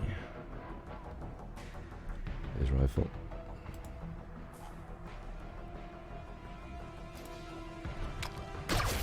He's going to be shooting at you, Rykart. Ooh, that is a wide miss. So you see the last weapon is going to fly over your head. You cannot see him. Another one is going to shoot at you, Volos. Do you want to dodge? Sorry, Sergeant Sergei. Yes, I would like to dodge. You get, yeah, it's a flat dodge. You can use an inspiration point to reroll if you would like. Yeah, I'm gonna reroll that.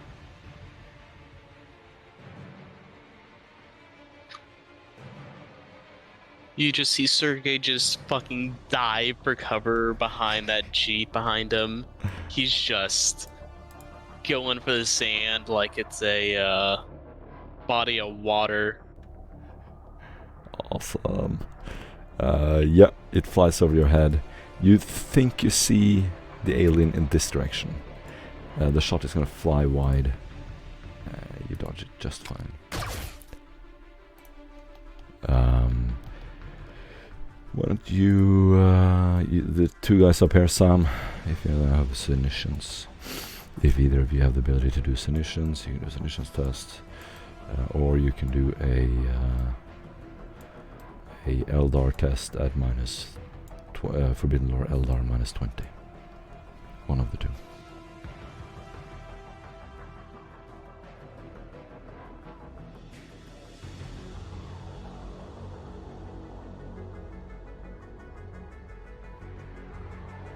Rerolling that. Rerolling. Okay. Wait.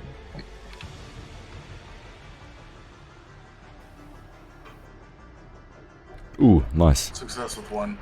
Yep. You can see one of the Wraith Guards reacting to a psychic imprint. The aiming mechanism as it's walking, he will sort of walk forward, and then you can see him very quickly jolt into coordinates, and you recognize this as a psychic command, almost being possessed or stared. So you know the warlock is close. It's your turn, Sam. So, being that they are jolting into position, Sam's going to reposition. Sorry, 1 second.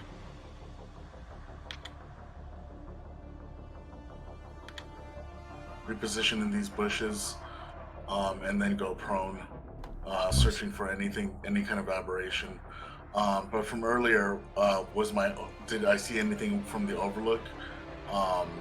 Any kind of dust picking up on a particular figure, anything like that?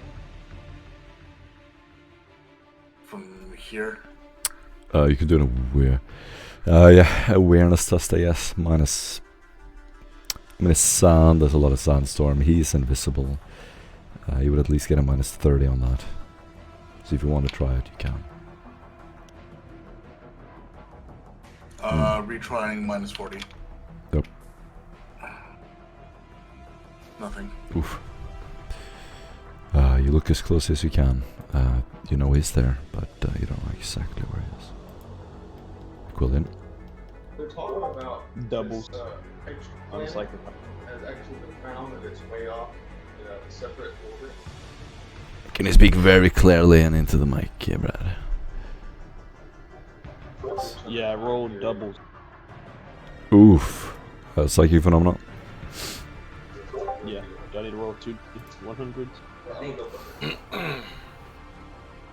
So you roll doubles. Go ahead. Guys, if you're gonna play psychers, read how they work, please. It's a headache for everyone. Know the character you're playing.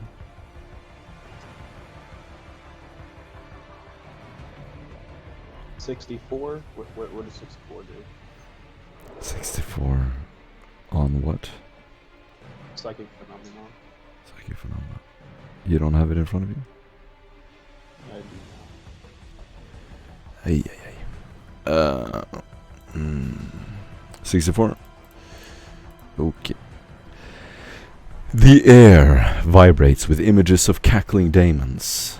Sorry, psychic phenomenon. That was a little bit too terrible.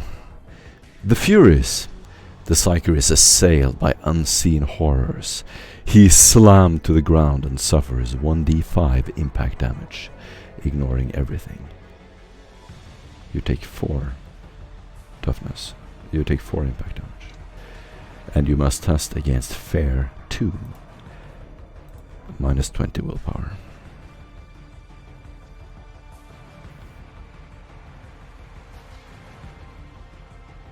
Cal and Toby Stain is going to take a step forward and fire.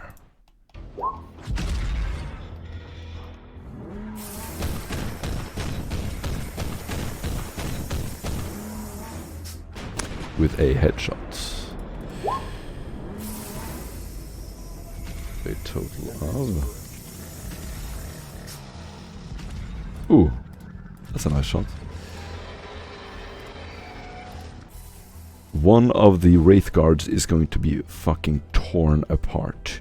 You just see a giant blue, like melted ice cream flying off into space. The pieces of the machine is going to flip around and just fuck off deep into the sand. You have no idea where this thing went. When it's over, you'll just see its feet sticking out of the sand. That was a kill shot. How many degrees of failure? Success with 3. I used inspiration to reroll. You cannot reroll this. It's involved in a Psychic phenomena, so you can't reroll. Okay, willpower failure -1. Minus what?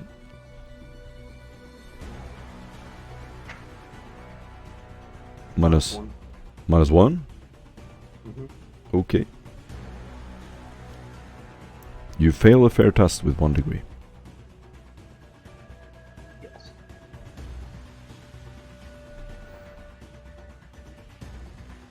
So roll a 1d100. 43. 43? Okay. Reeling with shock, the character backs away from the source of his fear. He cannot willingly approach the object of his fear, but can otherwise act normally, with a -10 penalty on all tests until the end of the encounter. You get a -10 on everything.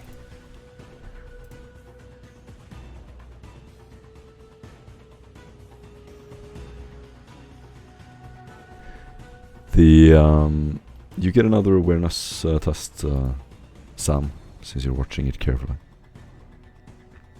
And an Eldar Ranger will appear, thinking it has a pretty good chance of finishing you off.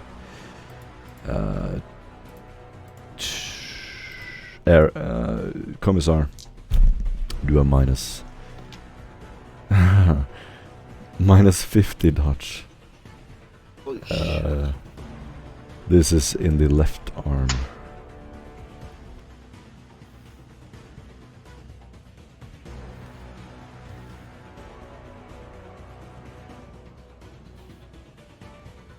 Oh, failure. Just a failure. Yep. The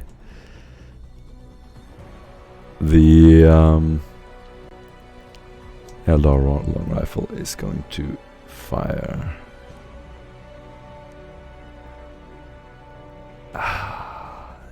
19 energy damage, penetration 2, plus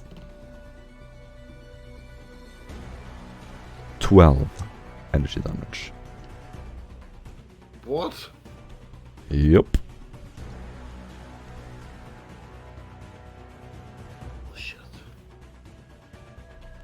33 energy damage, penetration 2.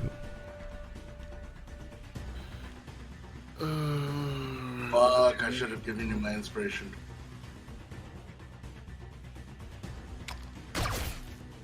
To the, did I say left arm? Mhm. Left arm.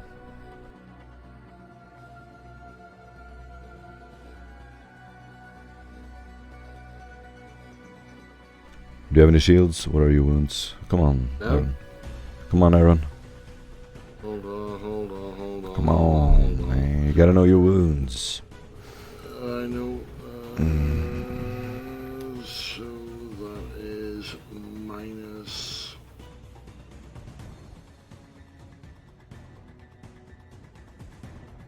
-18, 19, 20, 21, 22. Okay. It's me at -4. -4. The shock of the attack causes the character to temporarily lose control of his autonomous functions. He is stunned for 1 round and is knocked prone. His arm is useless for 1d10 rounds. I'll save us the time. Your arm is useless for 7 rounds. You're stunned for 1 round.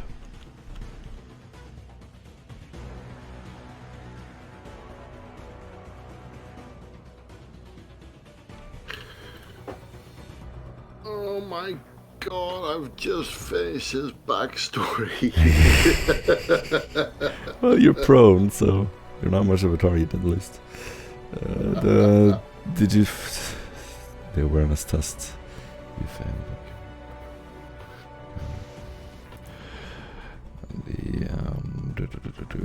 The striking scorpion is going to literally just body. Hey Ulu, you didn't roll initiative. Jack, Ulu, can you hear us? Okay. He's going to be put there. We'll see whenever his turn comes around.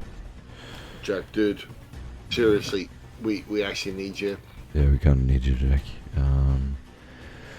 Striking Scorpion is gonna attack Jack. Can you dodge, Jack?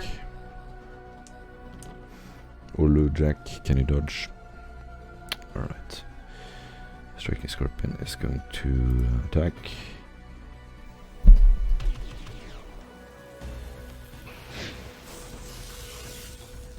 With his Mandy Blasters and his Ghost Sword. That is one hit for 11 energy damage.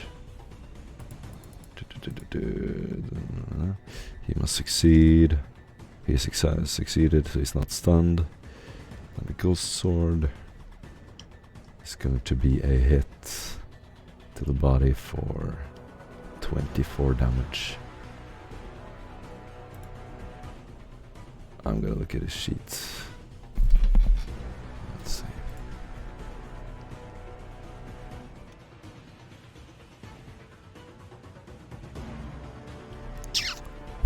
That's him at, let's see, 24.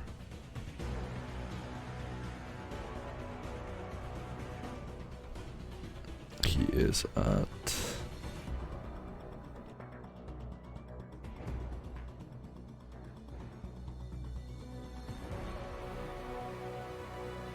-7. Okay. Let's see. That was a rending attack. The attack rips apart skin, muscle, bone, and sinew, blah blah blah, turning it into dial on a night. Several blood loss, one and strength damage on is useless. So he has a useless hand. Alright. Anyone remember that, please? For whenever he returns. Okay. Yeah. I'm going to dash to this bush right here, and I'm going to try and scour around for little dry leaves and like sand and throw them on my robe and kind of like crawl down to like crouch and stealth down in this little bush so nothing can see me.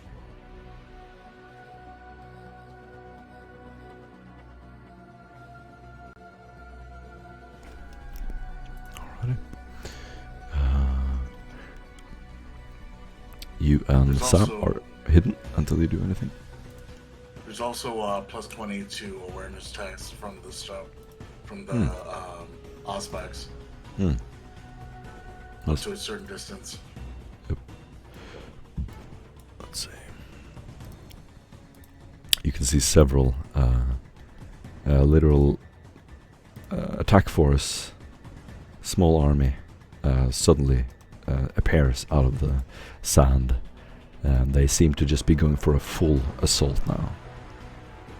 You are surrounded by aliens.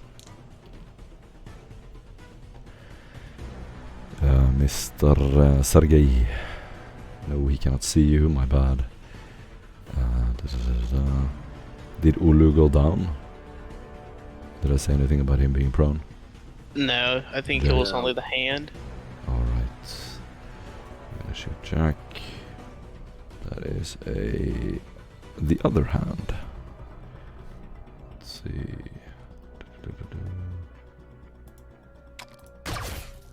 Okay, that's a hit. I'm gonna roll for dodge. Failure. Yeah, no point in rolling for that. All he loses his right arm and his. Let's see. Striking Scorpion is going to charge and get about there. Another one can be seen as you look over your shoulder, Aquilian. You can see this Eldar attaching something to your van and then running away. It seems to be some kind of small explosive.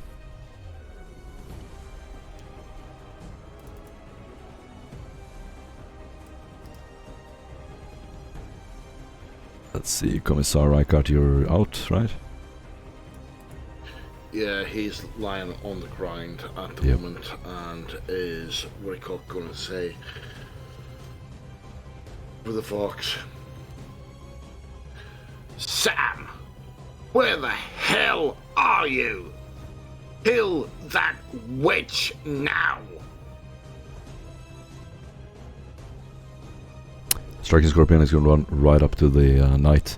You can see him sort of grab the backside of the knight, and as he does, the gallant will turn around just his head, and he will spot the Striking Scorpion. You know that with the tools he has, he is helpless to defend against this thing. Completely helpless. It is just riding his back.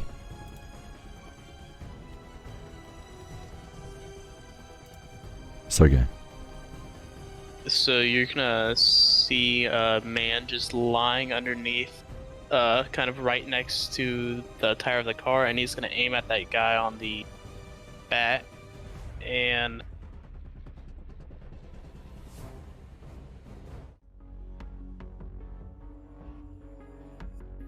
fire. Nice. Is that a semi-auto? Ooh. Critical hits. Righteous Fury. Yep. Second. First off, you did a little bit of damage. Then you can roll a 1d5. Okay, so it was a burst fire? Yep. Burst fire. Very nice, very nice. So you're gonna hit his... you're gonna hit the left arm, I think. Not the body. And you can see him reeling in pain as this scorch mark is made on his back. And that is an energy weapon. And that is a -3, was it? 2. The blast punches the air from the target's body. He must make a challenging toughness test. He succeeds, or be knocked prone. He is not knocked prone. Good shot, but unfortunately you failed to knock him off. And Wraithguard is going to fire.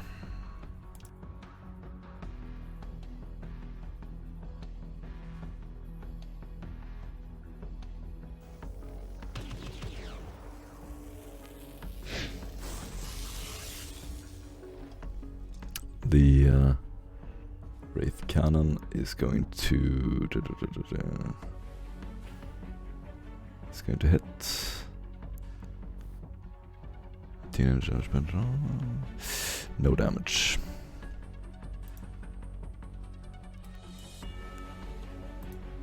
And...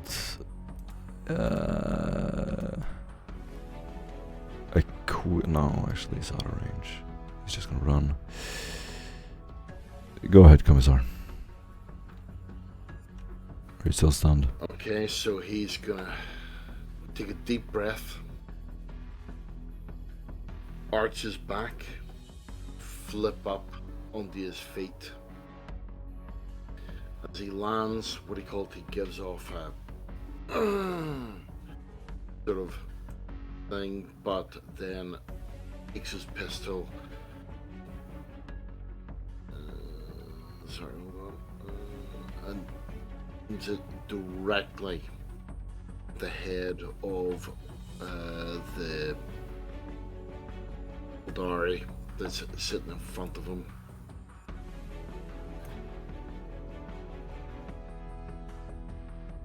Sorry. You get an inspiration point. Is this an attack? Mm-hmm. Alright, I'm gonna dodge. 4 success with 10 additional. 4 degrees of success on the dodge. Do you have inescapable? I don't, but he has success with 10 additional. Doesn't matter if you don't have inescapable.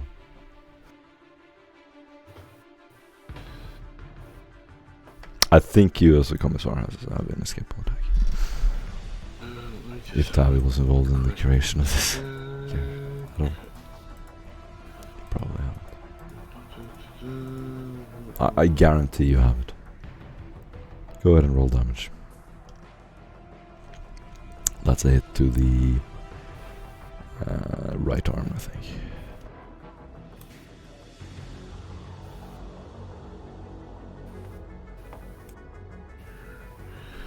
Okay, while you roll damage, Yeah, sorry, give me 2 behind the rock, you can hear the whispering. Some witch. Aquilian, this sends chills down your spine. So Sam, it's your turn. that's damage 7, pen 4. 7 pen 4. You fire the bolt pistol right in his arm and try to deal some damage. Unfortunately, as his body sort of jolts back, you can see that this has no effect on him whatsoever.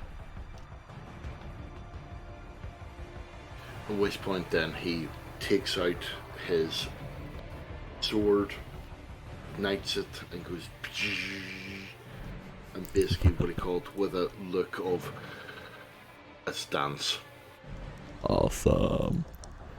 Imagine as you do that, he pulls out his orange sword. Probably gonna drop his ranged weapons. Sam. May I make another awareness check in order to take a look? Absolutely, yes. Okay, I'm gonna automatically succeed that with 3 degrees of success. Use a fate point. Sick. You see a warlock covering his face, his long robe, sort of these golden shining gloves that he's holding in front of his face as the explosions keeps going off and off and off again and again. His body is lit up with this blue flame, and every time there's a new explosion he covers again. He seems extremely distraught and busy, preoccupied. I'm going to aim for a headshot straight through the eyeball, and that'll be...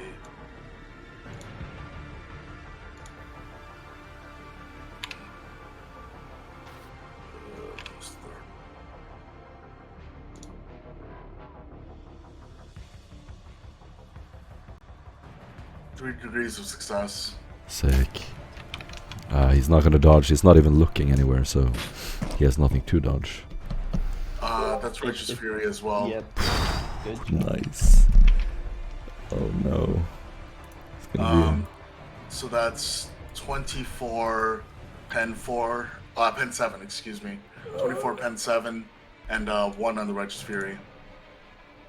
21 pen 7? Sorry, that's 24 24. pen 7. Hold on. Oh my goodness. He has 1 less armor in the head, and that's why you killed him. Otherwise he would have had 1 wound left. So, yeah, he's... As soon as you see him, he'll lay down a little bit of this... well, you can describe it, I guess. There's going to be quite a bit of sand in the air, but there's going to be a sudden shimmering. Sam's going to catch this just barely as Volos gets ready to sprint in that direction.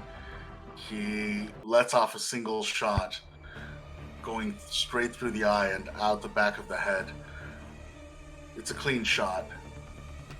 He gets ready to chamber another round in, but waits until the Wraith Blades pass in order to do so. That'll be it. In the middle of the sand, you see this melted blue carcass, huge metal heaps laying on top of each other. As soon as you spot the silhouette and then the full body of the warlock, you can you just see his head jolt back and then fall into the sand. And I'm going to speak back on the microbeat. Wraith is down, or Witch is down. Witch is down. Awesome. You get an inspiration point. Aquilian. I guess I was just here for ornamental purposes. Who was that? Hello? Did someone say something? Was that you, Lucas? Yeah, I think that was Locust.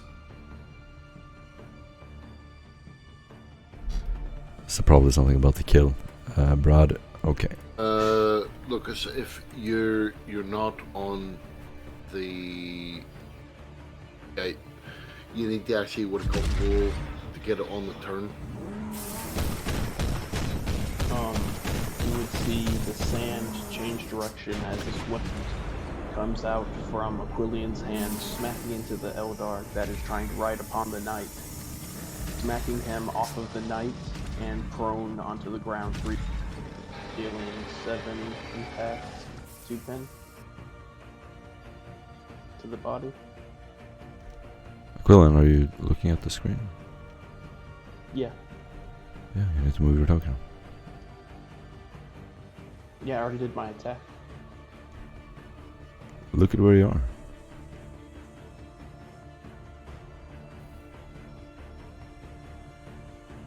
Yeah, it gets to meet.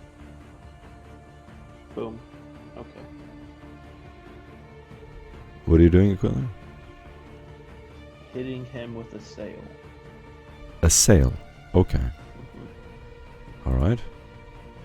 Describe it. Yeah, so you see the sand flying through the air as it suddenly changes direction, all seeming to go towards this Eldar as this gust of wind comes up and punches right into his body, dealing 7 impact, 2 penetration, and throwing him 3 meters in the air. Any saving throws for that? Thrown into the ground. No. No. Awesome. So you're going to see Aquilian walking forward with his hand up, almost like force grabbing this guy, or force pushing him off the gallant. The sand, and you can hear it curse something in Eldari. The gallant will turn around, of course, fearful. Going to take a couple of steps and fire on the Eldar Scorpion. That's a cannon to the face, 56 damage. Yeah, it's just gonna fucking blow this Eldar away. See, almost like you would just like smear some ketchup into on the ground. This thing just got like flown back into a huge crater that fills the sand, and in the end, all that's left is a smoking, smoldering hole. The forward with his other weapon drawn. Let's see, Eldar Ranger. One of the Rangers is going to shoot at you, Aquilian. Okay, I'm back now. You get a minus 42 dodge.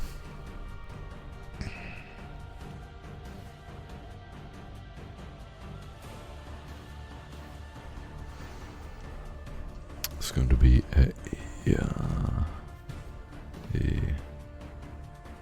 21 energy plus 16.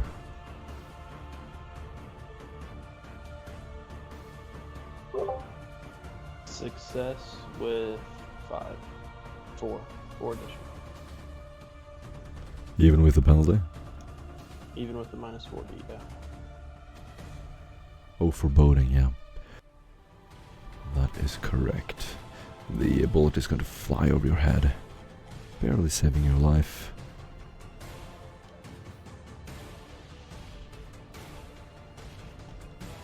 The warlock is dead. Striking Scorpion, I believe, is still alive. Yeah. He is going to charge you. Okay. Do you want to dodge?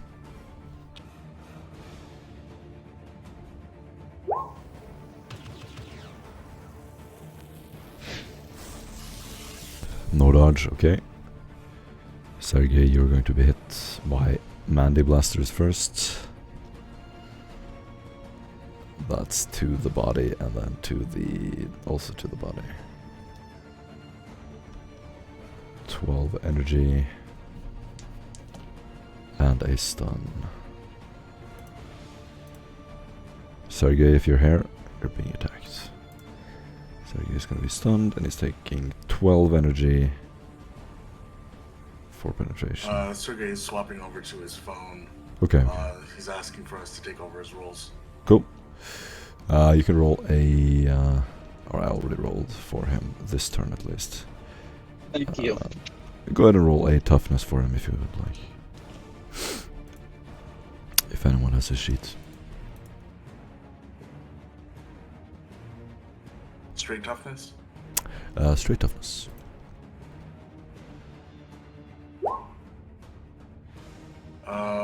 Gonna reroll that. Yep. Failure with 2 degrees. 2 turns stun, and he's going to take 12 energy for penetration to the body. And then a ghost sword is going to hit him for 22 energy damage. Dude's gotta fit his character sheet. Damn it. Yeah, I'm sorry you had to deal with that. I mean, yeah, no, Okay, we fine. gotta hold It was 12. 12 pen 2? 12 and 2. Okay, And then got 20, 22 rending at the end. it. Ooh, fuck. Yeah. So that's 18. 5. Minus 13. Minus 13. Okay. Where was this? To the... Did I say? No. I don't think so. 30. Where's 30? That's to the left arm. Left arm. Okay. So he's minus 10 critical left arm. He is dead. Oof. Let's see. Some energy. The attack reduces the arm to a cloud of crimson ash and sends the target crumbling to the ground. He immediately dies from shock, touching his smoking stump. The Eldar Ranger is going to shoot at...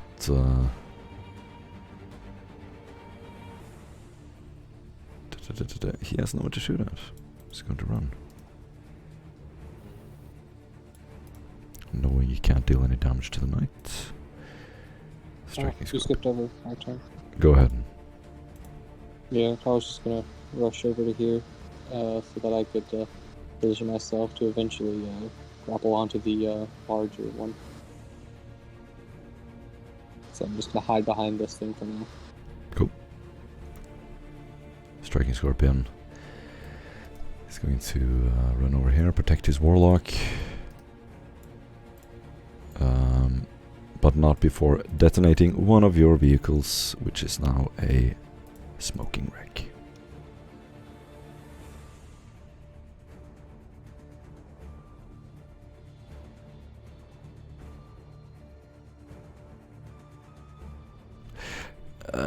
He can't do much more than that. This dude is going to be very scared and is just going to run full speed up here. So yeah. Oh, is that Wraithguard?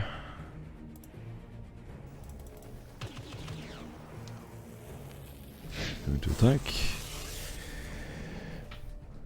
That is Going to be a miss because he sucks now. And he's going to walk a little bit. Eldar Ranger is going to shoot. Let's see, who can I shoot? No one. Eldar Ranger. You can't really see anyone either. Going to run. Commissar. Well, things have not gone entirely as we wished. Sam, are you there? Sam's going to turn and scope into the situation. Things are looking like it's going bad. I see quite a few of them. Yes. It's not, Both of you not get an great. inspiration points. If you could potentially lay down some sort of suppressing fire. Good call, Brad. I forgot that he was prone. Yeah, he can't run. There That it is. would be fantastic. Hold on. Give me 2 seconds. Yes, keep going, keep going, keep going. And...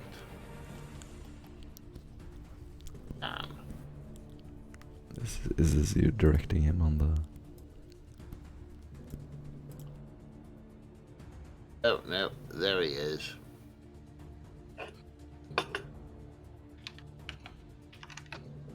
Oh, he's a slippery bugger. You can all hear a loud explosion as you look over in the distance. You realize that one of your sand buggies is completely destroyed. Huge burning wreck. And boom, got the little bugger. This is You're shooting at who? What do you call the one that is just down south of the...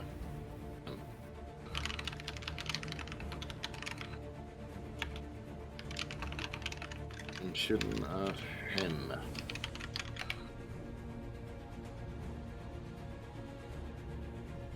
The one in front of the knight? Mm-hmm. Alrighty.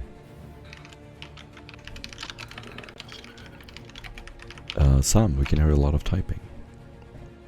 Sorry, I thought I had myself on mute. No worries. That little bugger tried to hide. Yes. But we got him eventually. And it's damage 10, pen 4. Alright.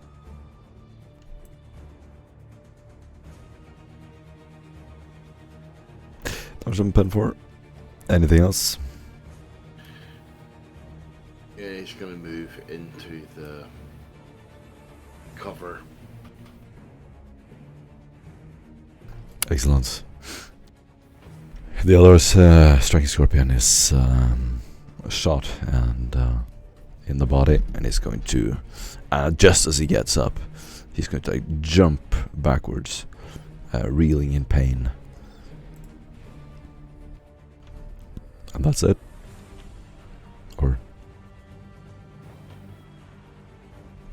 okay. The warlock is going to be able to see you now, Commissar, and is going to attack. Do a see what we can do here. This is gonna be fun.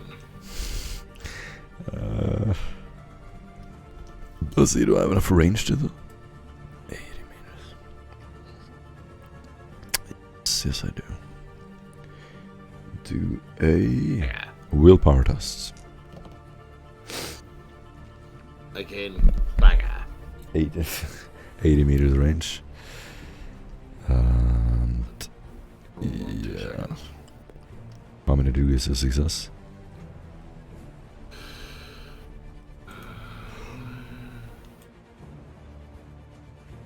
Oh, frick is mine.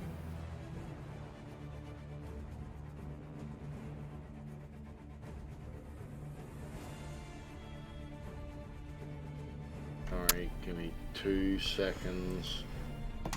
Come on, come on, come on. Sam, you can take your turn. Trying. Willpower. I'm going to establish an Overwatch. It's going to be Success 45 with degrees. 3 additional. Yeah. Yeah, Sam. So, Good. so 45 degrees, that covers everybody here. And as soon as any one of them moves, I'm going to fire at that target. And all of the targets inside my firing range need to make a challenging pinning test or become pinned. So as soon as one of them moves to attack, I'm going to shoot them in retaliation. Yep. That'll be it. Sorry, what I called. I actually closed my window with my character sheet on it, so I apologize. No worries. So 8. That guy is going to fail.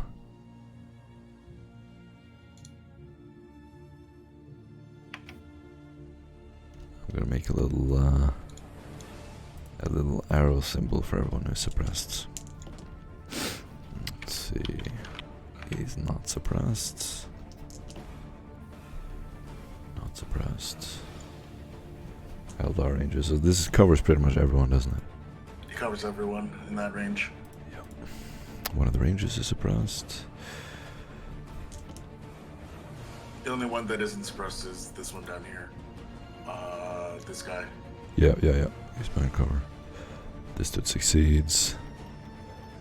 And yeah, that's it. Hold on. And you have Overwatch. Quillian, it's your turn.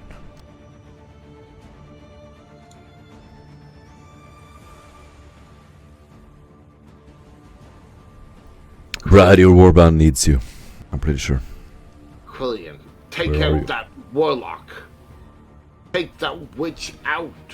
You get another inspiration Everyone point, Darren. within eyesight of Aquilian would see him become a golden glow as he levels a melting gun. End of turn. Awesome.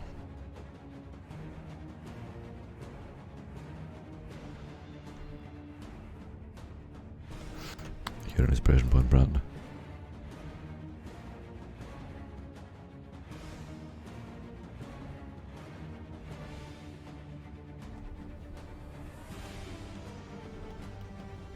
Sam, did you shoot right now?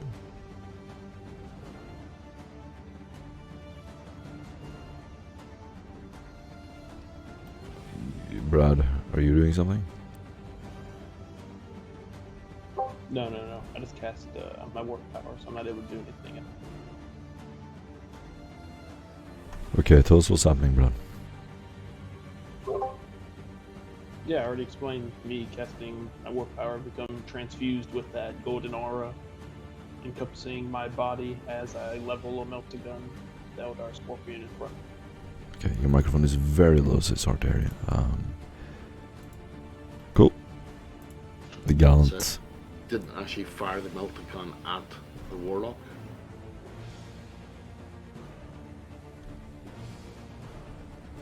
Are you talking to Brad? Yeah.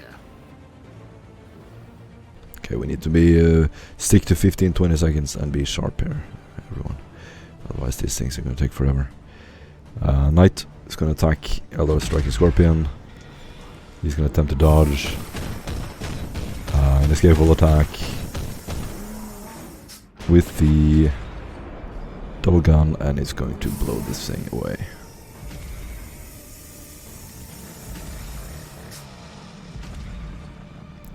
Let's see. Ranger is going to shoot at you, Quillian. Dog minus.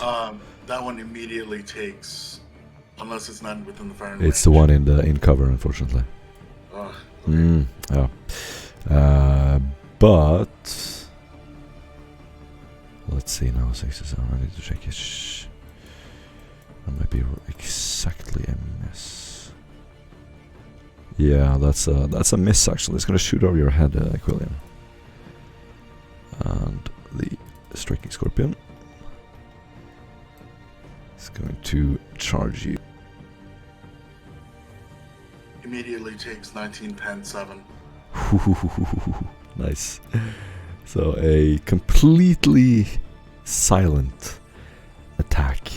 You'll suddenly see a bullet hitting the side of its head from the side, blood spurting out. It's running like just crawling down in the sand, digging into the sand with each step, and suddenly it makes a jump like a wounded lion in a charge. He will jump through the air. That was 19 pen. Pen 7. Pen 7. So he has 4 wounds left. Was it a headshot? It can't be a headshot. I can't make called shots during Overwatch. Got it. Sorry, that's for 54, 45, which is body shot. Body shot, okay. So he's gonna be hit in the body, you hear it, and then you are going to be hit. I dodge with 8 additional. 8 additional. Alrighty. You need to do another dodge. If you have a step aside. Mm-hmm.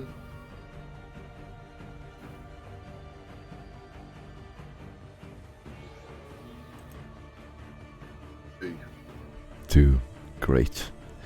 Yeah, so he's 2 Mani Blasters, 1 in each hand, and he's firing them both semi-auto, and then at the end of the charge he will shoot at you again. You dodge everything, so this is just like a hail of bullets flying over your head. Your hat gets shot off, lands in the sand. There's like little burn marks on the side of your cheek. You're barely dodging everything here. And that is his turn.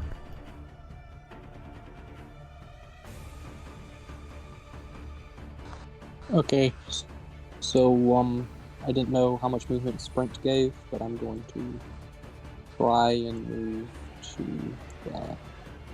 here. Are you trying to run, or are you trying to full move or charge, or what? Run, but I have sprint, which gives me additional movement. Run is times 12, your half move. Okay, times 12, so that'd be... Yeah, make sure you notate that in your movement. What's your agility bonus? His run is 36. It says in your sheet. Yeah. Yep. That's modified by sprint. It says half move, Yeah. full move, charge, and then run. That'd be double, so that'd be from where I was, which was here. That'd 70, be 74. 74. I can make that. Yep. I would like to jump on this dude. I would like to literally jump on him and stick my blade into him. Can't make an attack because you're sprinting, but you run all the way up to him and he's standing right next to him. Okay, that's good. Yeah, Like, a charge is an attack yeah. move. Eldar Ranger is going to... he is pinned. He's going to take a willpower test. Succeeds. He can move freely. He is going to... Who can he shoot? Why don't you do a stealth test, son? Just to be sure.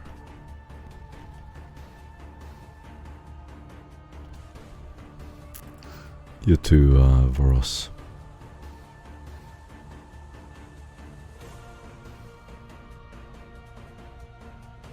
Hell no, I'm re-rolling that. He's gonna run over here. Striking He's plus Scorpion. 9. He's not.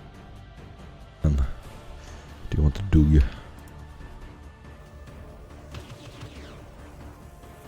Success with 2. Sick. He cannot see you.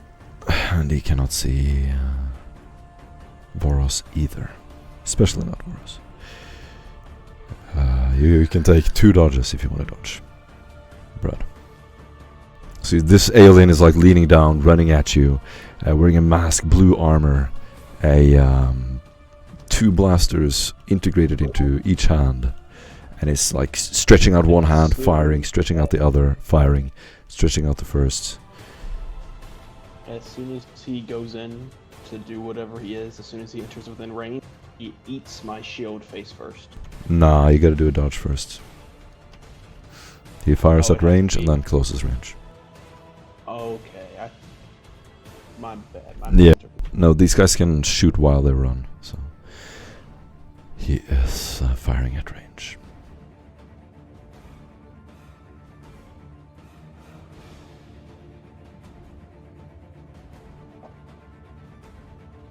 Success with 6. Sick, you dodge the Mani Blaster. The second Mani Blaster is going to fire. That is a miss. So some of the small blue bolt-like projectiles fly over your head. Then he is going to hit you with his ghost sword in your left leg. Do you want me to reroll the parry? No, you used foreboding. Takes up your reaction. Yeah, I have step aside. It gives me additional 2 dodging or parry. Not with foreboding, I believe. Yeah, I use foreboding. I can't roll foreboding again. I can only use it one time. But I can still parry one time or actual full dodge again. Okay. Yeah, you can parry. Let's see. This is gonna be a -4. So that's barely a success. He raises his ghost sword, tries to slice off your hand.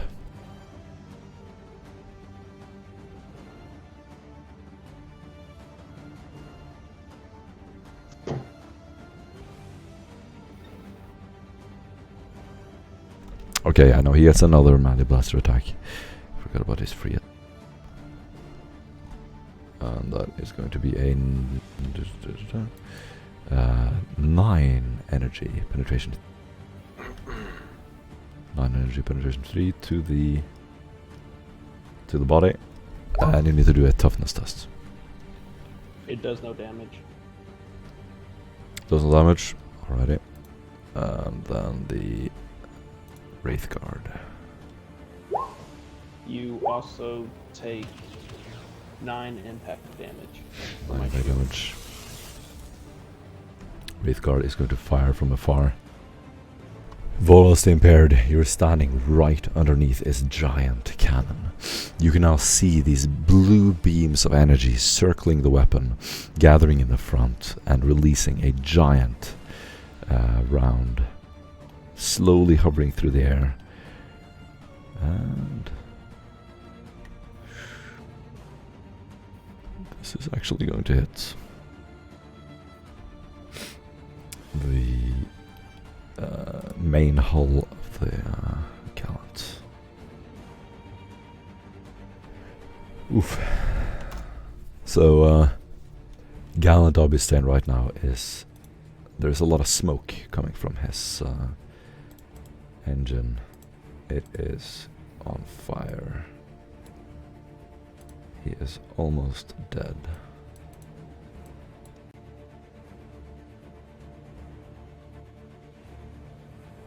Hello, Ranger. Let's see, who is this?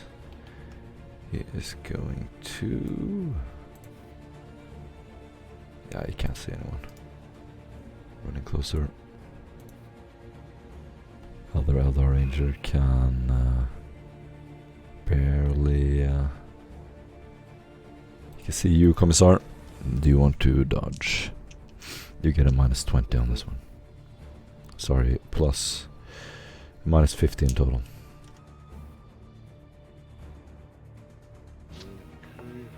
That has a -50 and... That's 50? Yep.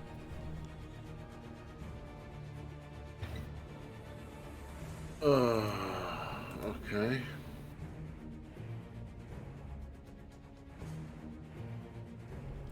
This is a hit to the... Let's see. The one... The left leg... No, the right leg. The right leg.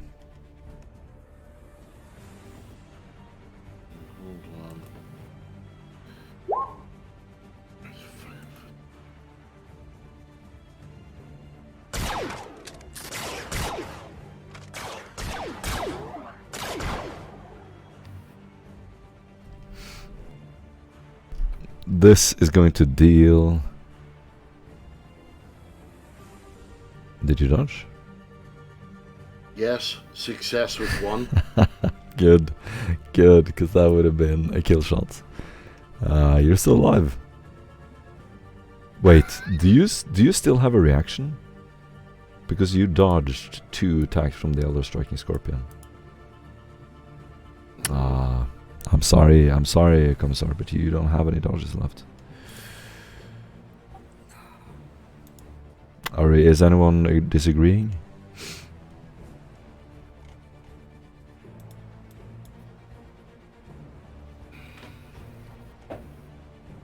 Commissar, does it seem fair to you? Do you remember using your dodges? Aaron? I can't remember using both of them. You can't remember using both of them? He only used 1 dodge. Yeah, look. I think I specifically asked you, do you have step aside? I do, yes. Yeah, but I think I asked you that when the Elder Striking Scorpion attacked. Didn't I? No, Yeah, we have 2 dodges at 550. yeah, I'm pretty sure. Yeah, you unfortunately. dodged once, then you parried. I mean, you dodged twice, then you parried. Yeah, unfortunately. Yeah. So, unfortunately, that's going to be a 25 Dead.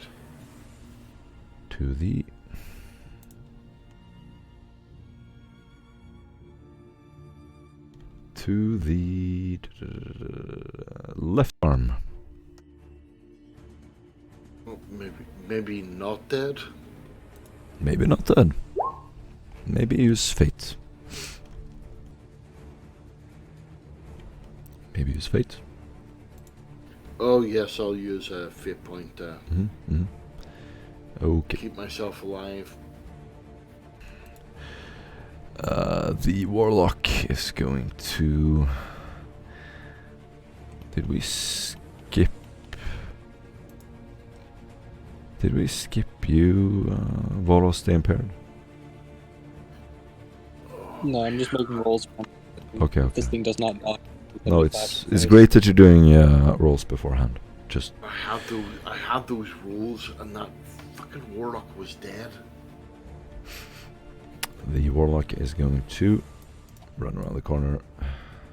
Sam. Again, I'm going to set up an Overwatch, same exact thing. But I'm going to specifically target these 2 that I can see. This one's completely undercover. I don't even know that they're there, right? Correct. Okay, shit.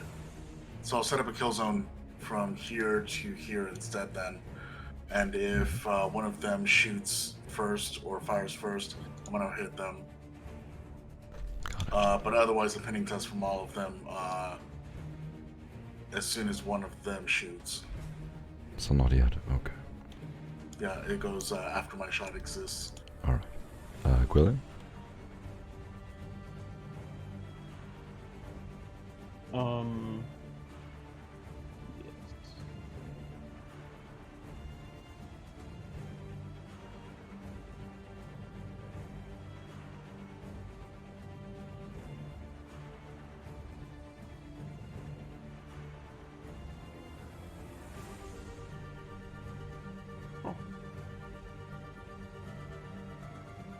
The striking scorpion in front of me will quickly see a power sword unsheathed as it comes and cuts across him. And I believe that's going to be his head. Look, he failed his dodge. And he's going to take 18 energy, 10-5 to the head. And his shield does not activate. 18 pen 5. 18 pen 5 to the head. Yep. Okay, he is severely bloodied. End of turn. End of turn. Awesome. The gallant is going to frantically turn around. Take the big one, I can take these.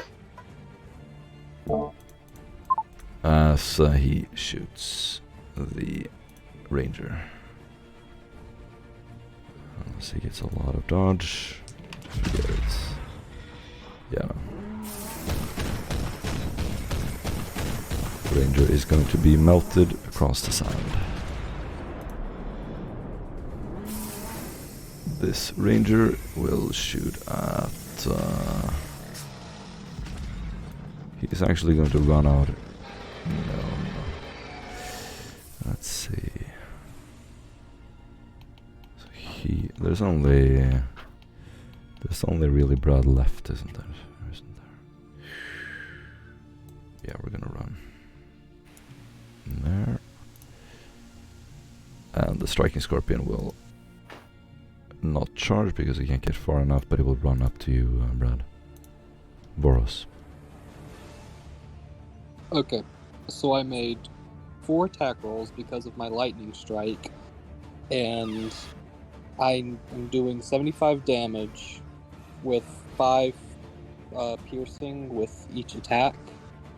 So wait. What kind of weapon? Melee. It's a power sword. Oh my god. Yep. Okay. 8 degrees of success, 2 additional degrees of success, and then 1 additional degree of success. I also have inescapable attacks, so I have exposed a penalty to dodge. Nice. So the damage in total is 17 pen 5, 22 pen 5, and so on. 75 plus 20 penetration. Mm-hmm. Because you're close to it, you don't penetrate its armor, unfortunately. Your power sword isn't strong enough, but you can, because you're so close, you can do a Forbidden Lore Xeno test to see whether you know this creature's weakness. It has one specific weakness, but you would have to know, in order to dangle from it and attack it while it's moving, you would have to know where that weakness is. So you can do a Forbidden Lore Xenos test. Xenos Eldar. Yeah, I don't have any Forbidden Lore Xeno, just Archaeotech. Then, unfortunately, you do not know. You get one righteous... You get a Righteous Fury, I believe. I'm not sure, but I think you do. Roll a d5. Was that not on... No, it wasn't there. Sorry, it wasn't on your first one. My bad. So that is not a Righteous Fury, unfortunately. You do not deal enough damage. The Eldar Ranger. 75 isn't enough? Say again? 75 isn't enough to pierce this thing's armor? 75 damage? Yeah, that's how much I did. No, these are individual attacks. Each attack is individual, calculated on its own. So the Eldar Ranger will shoot you, Aquilian.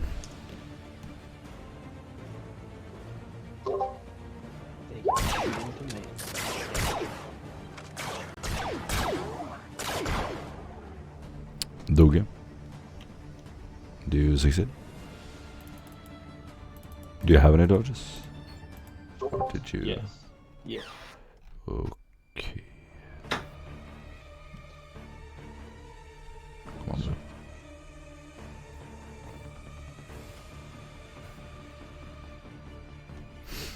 That is a hit with a minus. Success with 8. Minus 30, but it doesn't matter. You dodge successfully. A blue bolt is going to fly over your head. Striking Scorpion will attack you. Dodge. To parry. It's going to first attack. If it's the Manda Blasters, I'm not going to dodge it. Okay, it's the Manda Blasters. So the Manda Blasters are firing first. It's going to hit you in the chest, and it's going to deal 15 energy damage. That is a Righteous Fury.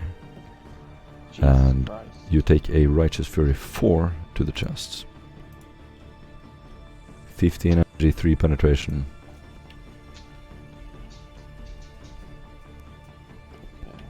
Artist Fury Force adjusts. The energy ripples all over the character, scorching his body with horrible 3rd-degree burns. The target suffers 1d10 levels of fatigue. Can only take a half action on his next turn. He then attacks with his ghost sword. Do you want me to roll the d10?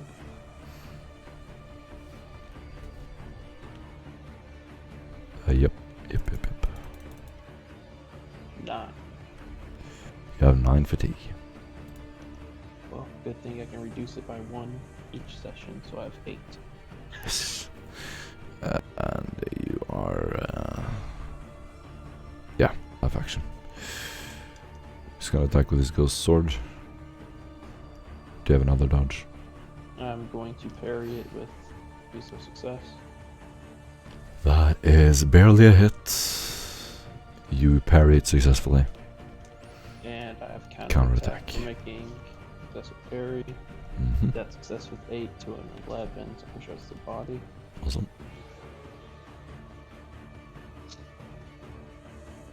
9 impact. 9 impact damage. You push him away with your shield, sort of pounding it into his chest, knocking his weapon away. Wraithguard is going to fire again at the Gallant. That is a miss because he is not being assisted. So a bunch of rounds is going to fly over, barely over the Gallant's head. Ranger, I will shoot you, Quillian.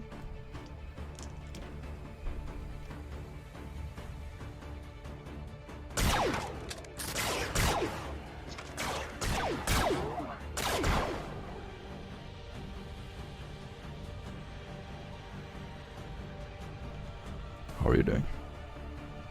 Quillian, dodge. I can't. You can't. Parried and dodged this turn already. Okay. Ranger's going to attack, and let's see. That is roll for 100 meters, but he is. Which turn is?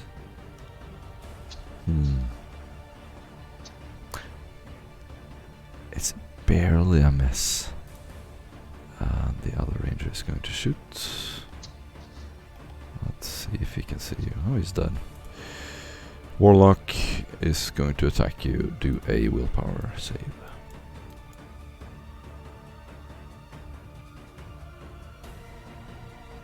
Just flat.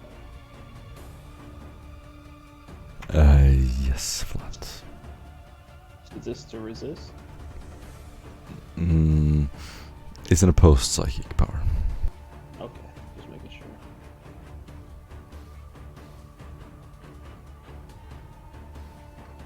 Success. So unfortunately, yes, 2 degrees of success. You only have 1. That means that he wins. The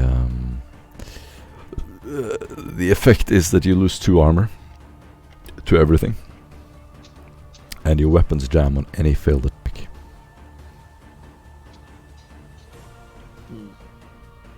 Sam, it's your turn. Oh wait, I got strong-minded. I can read. Okay. You need 2 degrees of success. Sorry, I was looking up some information in the book regarding something else. Cool. So after Success these is guys shot, who was the one who shot first amongst these 3? Among those 3. Among these, actually, among 1, 2, 3. This guy. 5. This 2. Okay. So that shot goes off, and they all make a pinning test. Okay.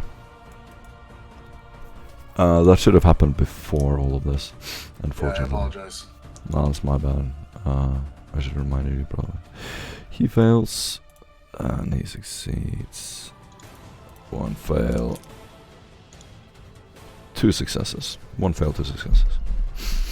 Do you pin everyone else as well? Yeah, so it pins everybody but this guy. Oh shit, I don't get the aim bonus. So, yeah, I believe. Okay.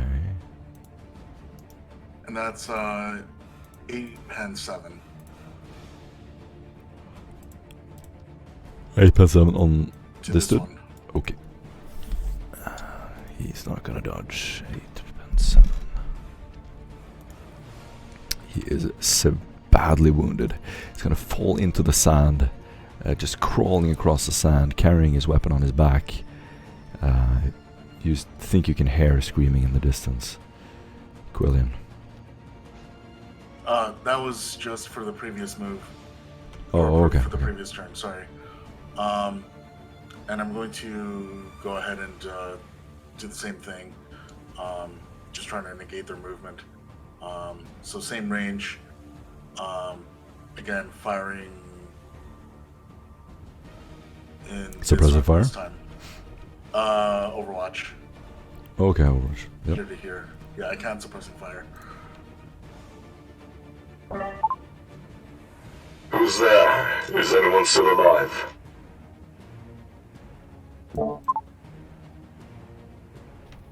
Yes. The Still alive, power sword will come down on the striking scorpion. I hitting him in can't see anything. You can attempt to, or do you want to attract his attention by yelling or something, Brad? Or would you like him to aim at the Wraith Guard? Aim at the Wraith Guard. All right. Knowing the direction of the around there and ignore what is happening next to him in the smoldering wreckage of the vehicle, he is going to shoot the Wraith Guard.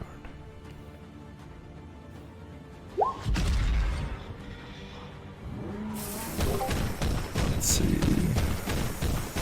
God is not very good at dodging. So it's going to be a 52 damage plus 14. Yeah, that's going to do it. The Wraith Guard. Go away. Voros, make an athletics test to see if you can land safely.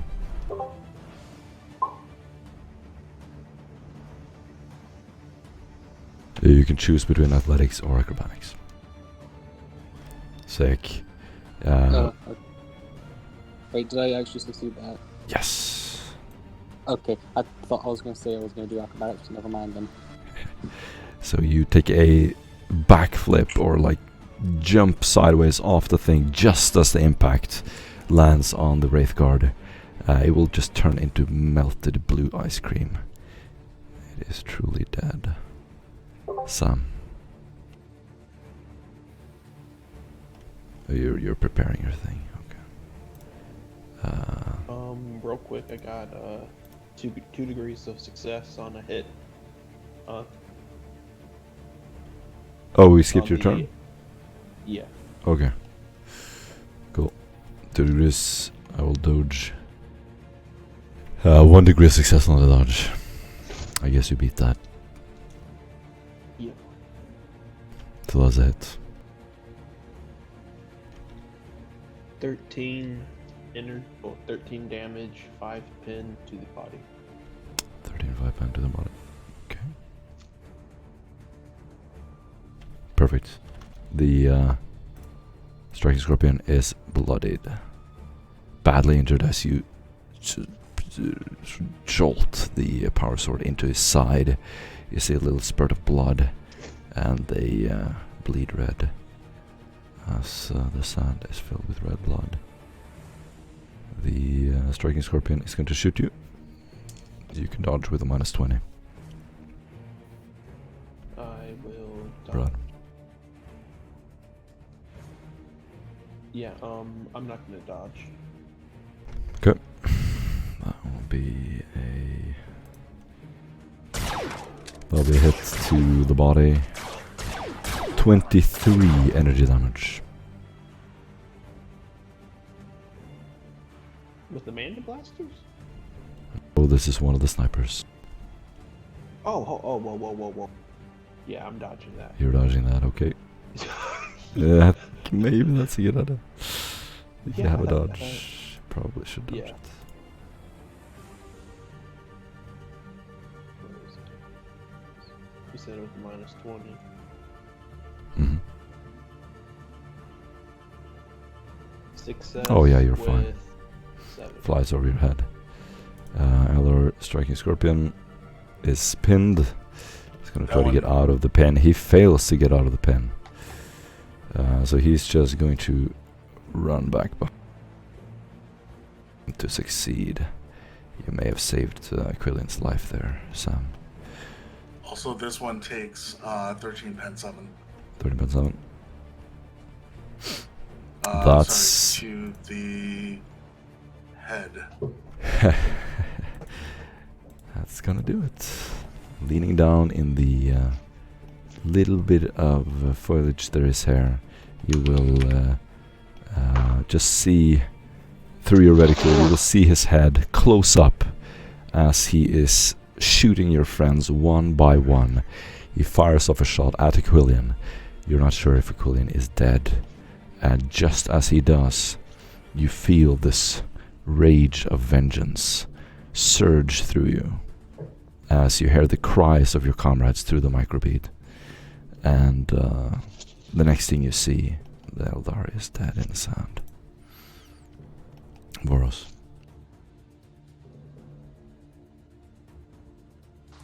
Okay, so I am just going to sprint to... Let's see, is this 96? I'm gonna sprint to here. So, just gonna move piece to there. And I'm landing there. And that's gonna be my... Yes. The ranger is wounded, shocked. Striking Scorpion attacks you, Brad. Quillian. I am going to parry. I believe you have used solar parries and dodges. I have not. I've only used the one against the ranger. The ranger's the only one that's attacked. No, you've been attacked by 2 rangers. No, I only rolled foreboding once. That was it. I didn't roll anything else. Alright. Do you want to dodge the Mandy Blaster? I don't want to dodge the Mandy Blaster. I want to parry the Sword Strike. No dodge the Mandy Blaster, okay. Yeah. And the Master of the Mandy Blaster is going to hit for a headshot. It's going to be a 13 pen 3 to the head. 16.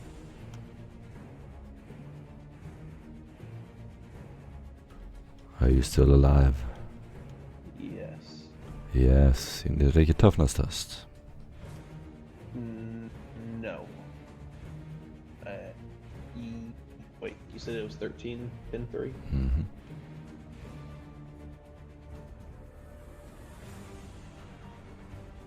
Yeah, toughness test. Mm-hmm. Flat. Flat toughness. Nice. Success with You are parry. not stunned. You take the damage, but you're not stunned. The other attack is going to miss, the other Mana Blasters, and the Ghost Sword is going to miss as well.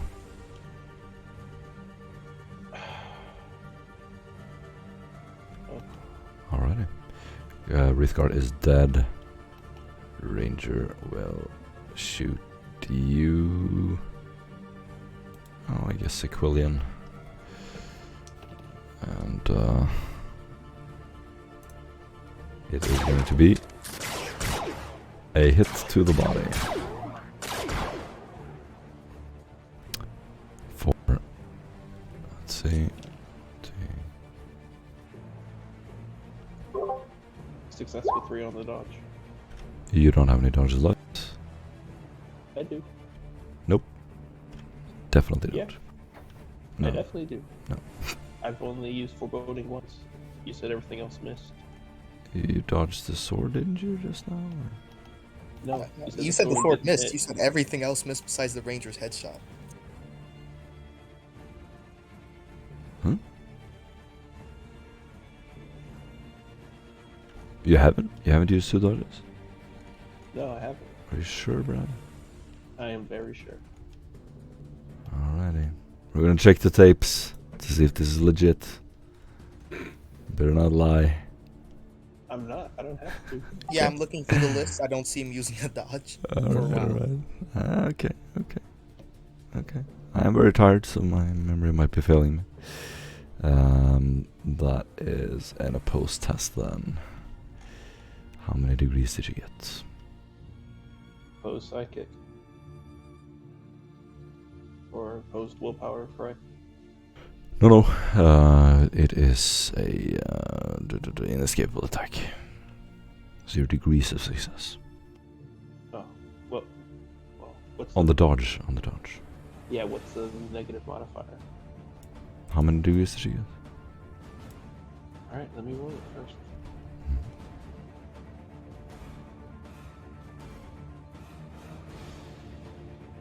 Success with 5. Success with 5. That is a successful dodge. The shot is going to fly over your head. And the warlock will fire or he will do a shriek, a horrible shriek. You could do a pure toughness test.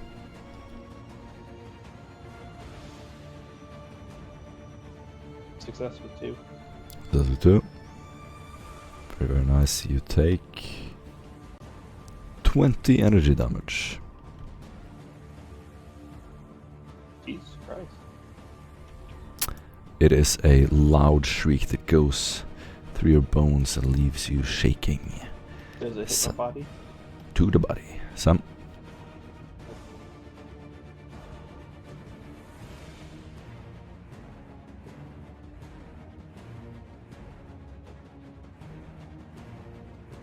Samuel, it is your turn. Am I able to see these two behind this big rock? No. Shit. Fortunately not. Okay. Let me go ahead and fire at this one instead then. Yep. I'll 1 second, sorry. No worries. Give you a minus 10 on that. Minus 10? Okay.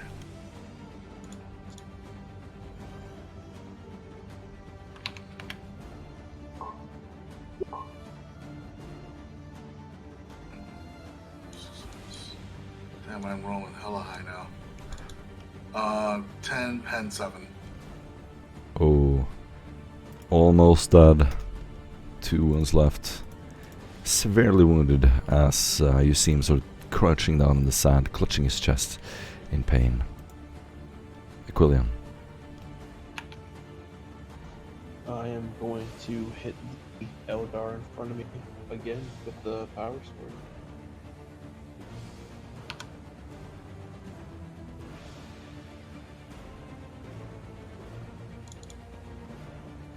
Success with 6. Okay. Dodge 3 degrees, but you probably have an escapable attack, so that's a fail. I do have an escape. Of And course. he would take 13 energy, Pen. pin 5 Excellent. to the one of the limbs, I believe. He is badly wounded as you slash across his leg. You can hear this shriek of pain. Do you have anything else you can do? Nope. Okay. Gant Avicenn is going to attack. He's going to turn around. You can hear. Aquilian, is that you? Yes, it is I. Do you need my assistance?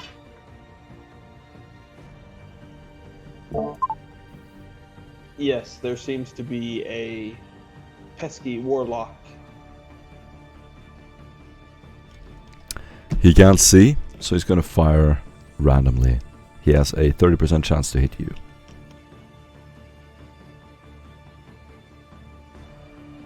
Oh, good thing I got 4 bogey. And he will hit the warlock. Oh. For exactly... I guess I didn't roll that. Let's see, there we go.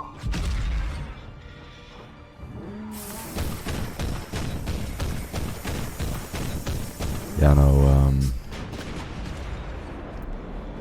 with bonuses, since this is for much longer range, that'll easily be a hit. And foreboding. Warlock rolls 99. Goodbye. He's going to fly across the sand, completely dead. Let's see, we have a lot of dead guys there now. Willpower. Failure. But he is going to shoot at you, Brad. Dodge. Mandy blasters. No dodge. No dodge. No dodge. 12 energy, pen. Pen. 3. Pen 3. To where? To the body. No damage. Then a... Yeah, also no damage. So no, he's not gonna use his sword. Voros, it's your turn. Okay, so I'm just going to sprint right up to this dude, and for my next turn, I have already made preparations. But I'm going to go. I think I should be about here. Yep, let's just make sure. Yep, that's enough. Okay, I'm just gonna stand here, and I'm going to charge at him and deal 72 damage. You have fatigue, by the way. From what? If you sprint twice. Oh yeah. Okay. What's that? You take a -10 to all tests. No, that's fine. Okay. The ranger is still suppressed. Kneeling in the sand, you can see him covering. He's not used to being under automatic fire, used to being hidden. But he's now being attacked from two sides, and he's just sort of kneeling down, holding a hand over his head. He can't see you yet. And the striking scorpion will attack you, Brad. Quill him. I will parry only his sword blade. So is he shooting me with Mandy blasters? Shooting you with Mandy blasters. I'm not gonna dodge. No dodge. That's fine. That's a miss. Ghost sword. Parry. Attacking your body.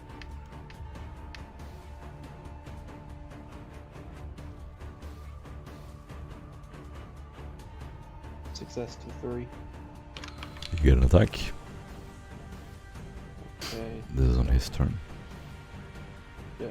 No dodge. Success with 2, so I get the hit.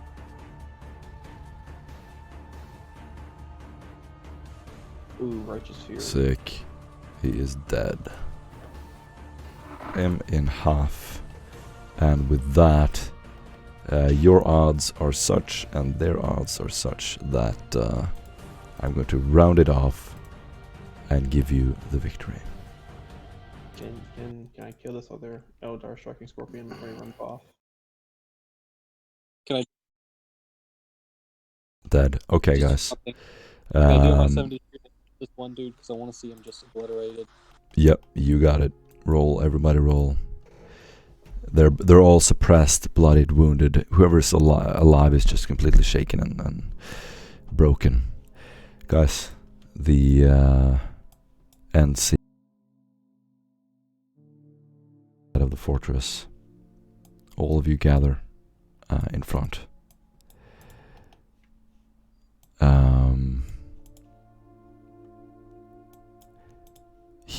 You're going to have a long talk about the battle. You're wounded, and you have a total of 3 dead, I think. Yes. Or is it more? 3. Can I try and put out the fire on him right now? Because he doesn't look like he could hold up much longer. He is fine when you repair the damage. He only has 3 integrity left, so he was close to death. Alright, last role-playing scene. You're standing under the scorching sun. 3 dead. You're standing under the scorching sun, resuscitating your wound.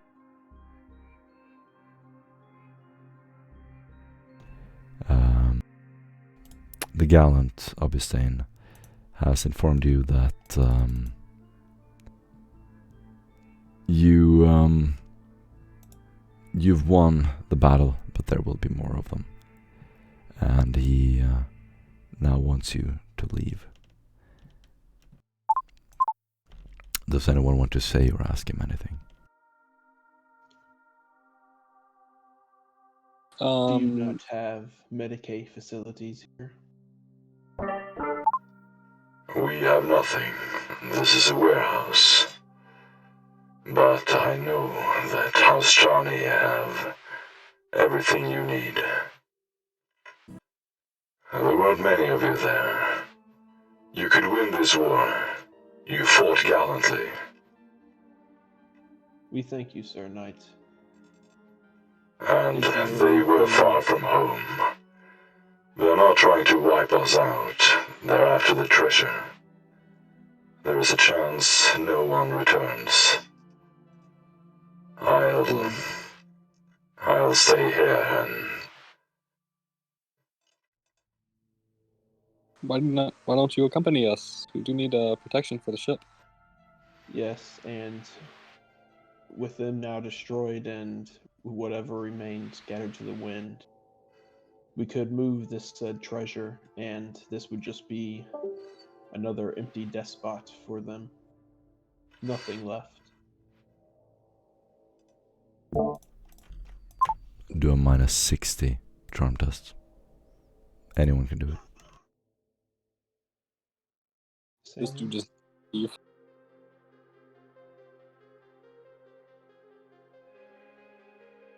I believe Sam has the best chances. Sam, try and charm this dude. You can Oh, have my so close. inspiration. You can have my inspiration. Take everything. Yeah, I'll take the inspiration. Still 1 and 3. Doesn't look like it. I have 1 inspiration. No, I can only reroll once. Okay. I'll stay here and defend my honor. Go to the city of Charney, to the southeast. Tell them that Cyclodon stands. Tell them that you saw a knight. That there must be more of us. That should bring some pressure on Savior to act. There's nothing more for you here.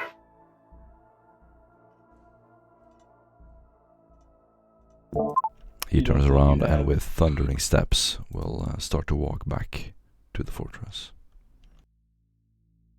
If you think you have nothing that could be of use to us, then farewell. Hopefully when we have our reinforcements land, you will rejoin us then.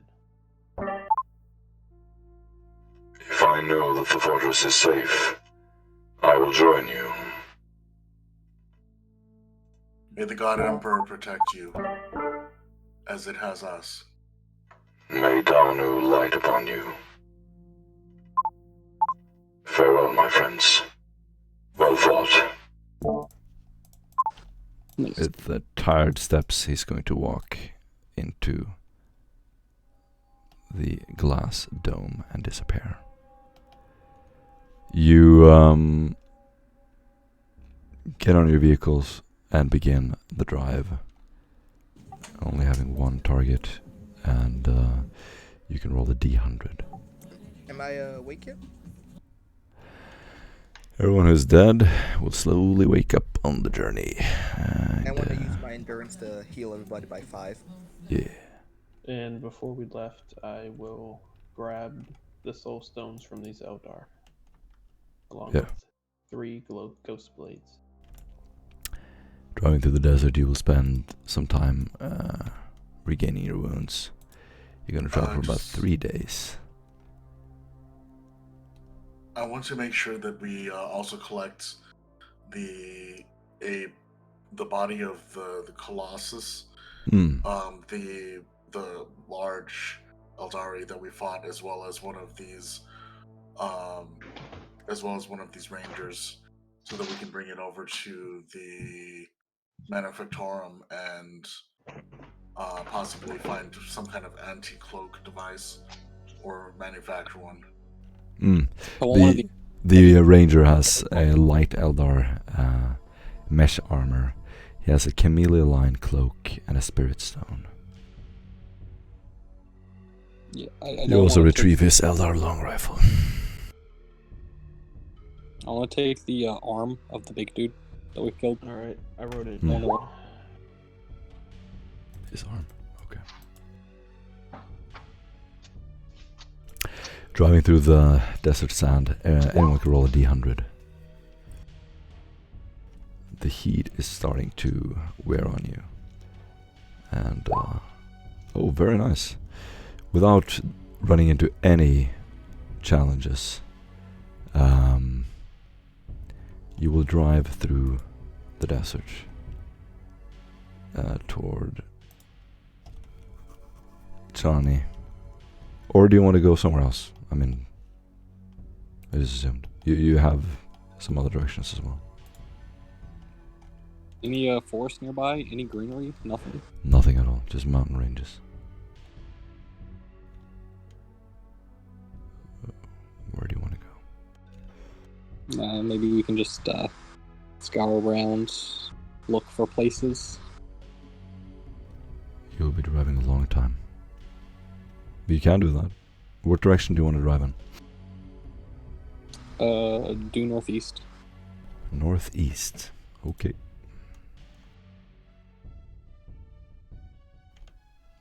I find the world map here, which you don't have access to yet. That Just due northeast.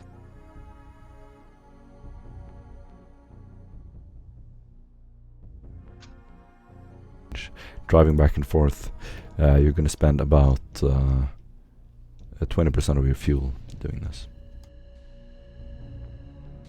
The mountain range is uninhabited, and it seems to just go on forever,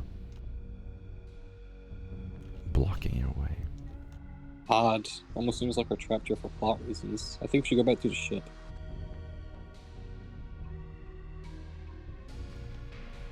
What? I said we think we should go back to the ship. Yes, we need time to recuperate and heal. We need to head to this city he speaks of, and we need a figure to dissipate whatever is causing this warp storm.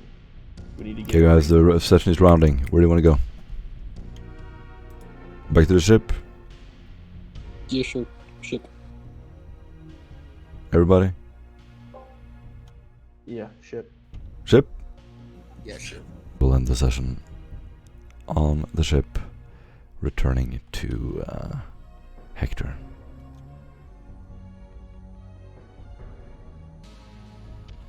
Excellent. Alright, everybody gets 300 XP. And that's today's session. Nice. Do I get to keep my arm? Your arm is gone. Oh. I think you got melted into smithereens. Maybe you find some fingers, maybe part of your hand. Nah, not like my arm, like the arm that I sawed off the thing. I didn't take damage that round.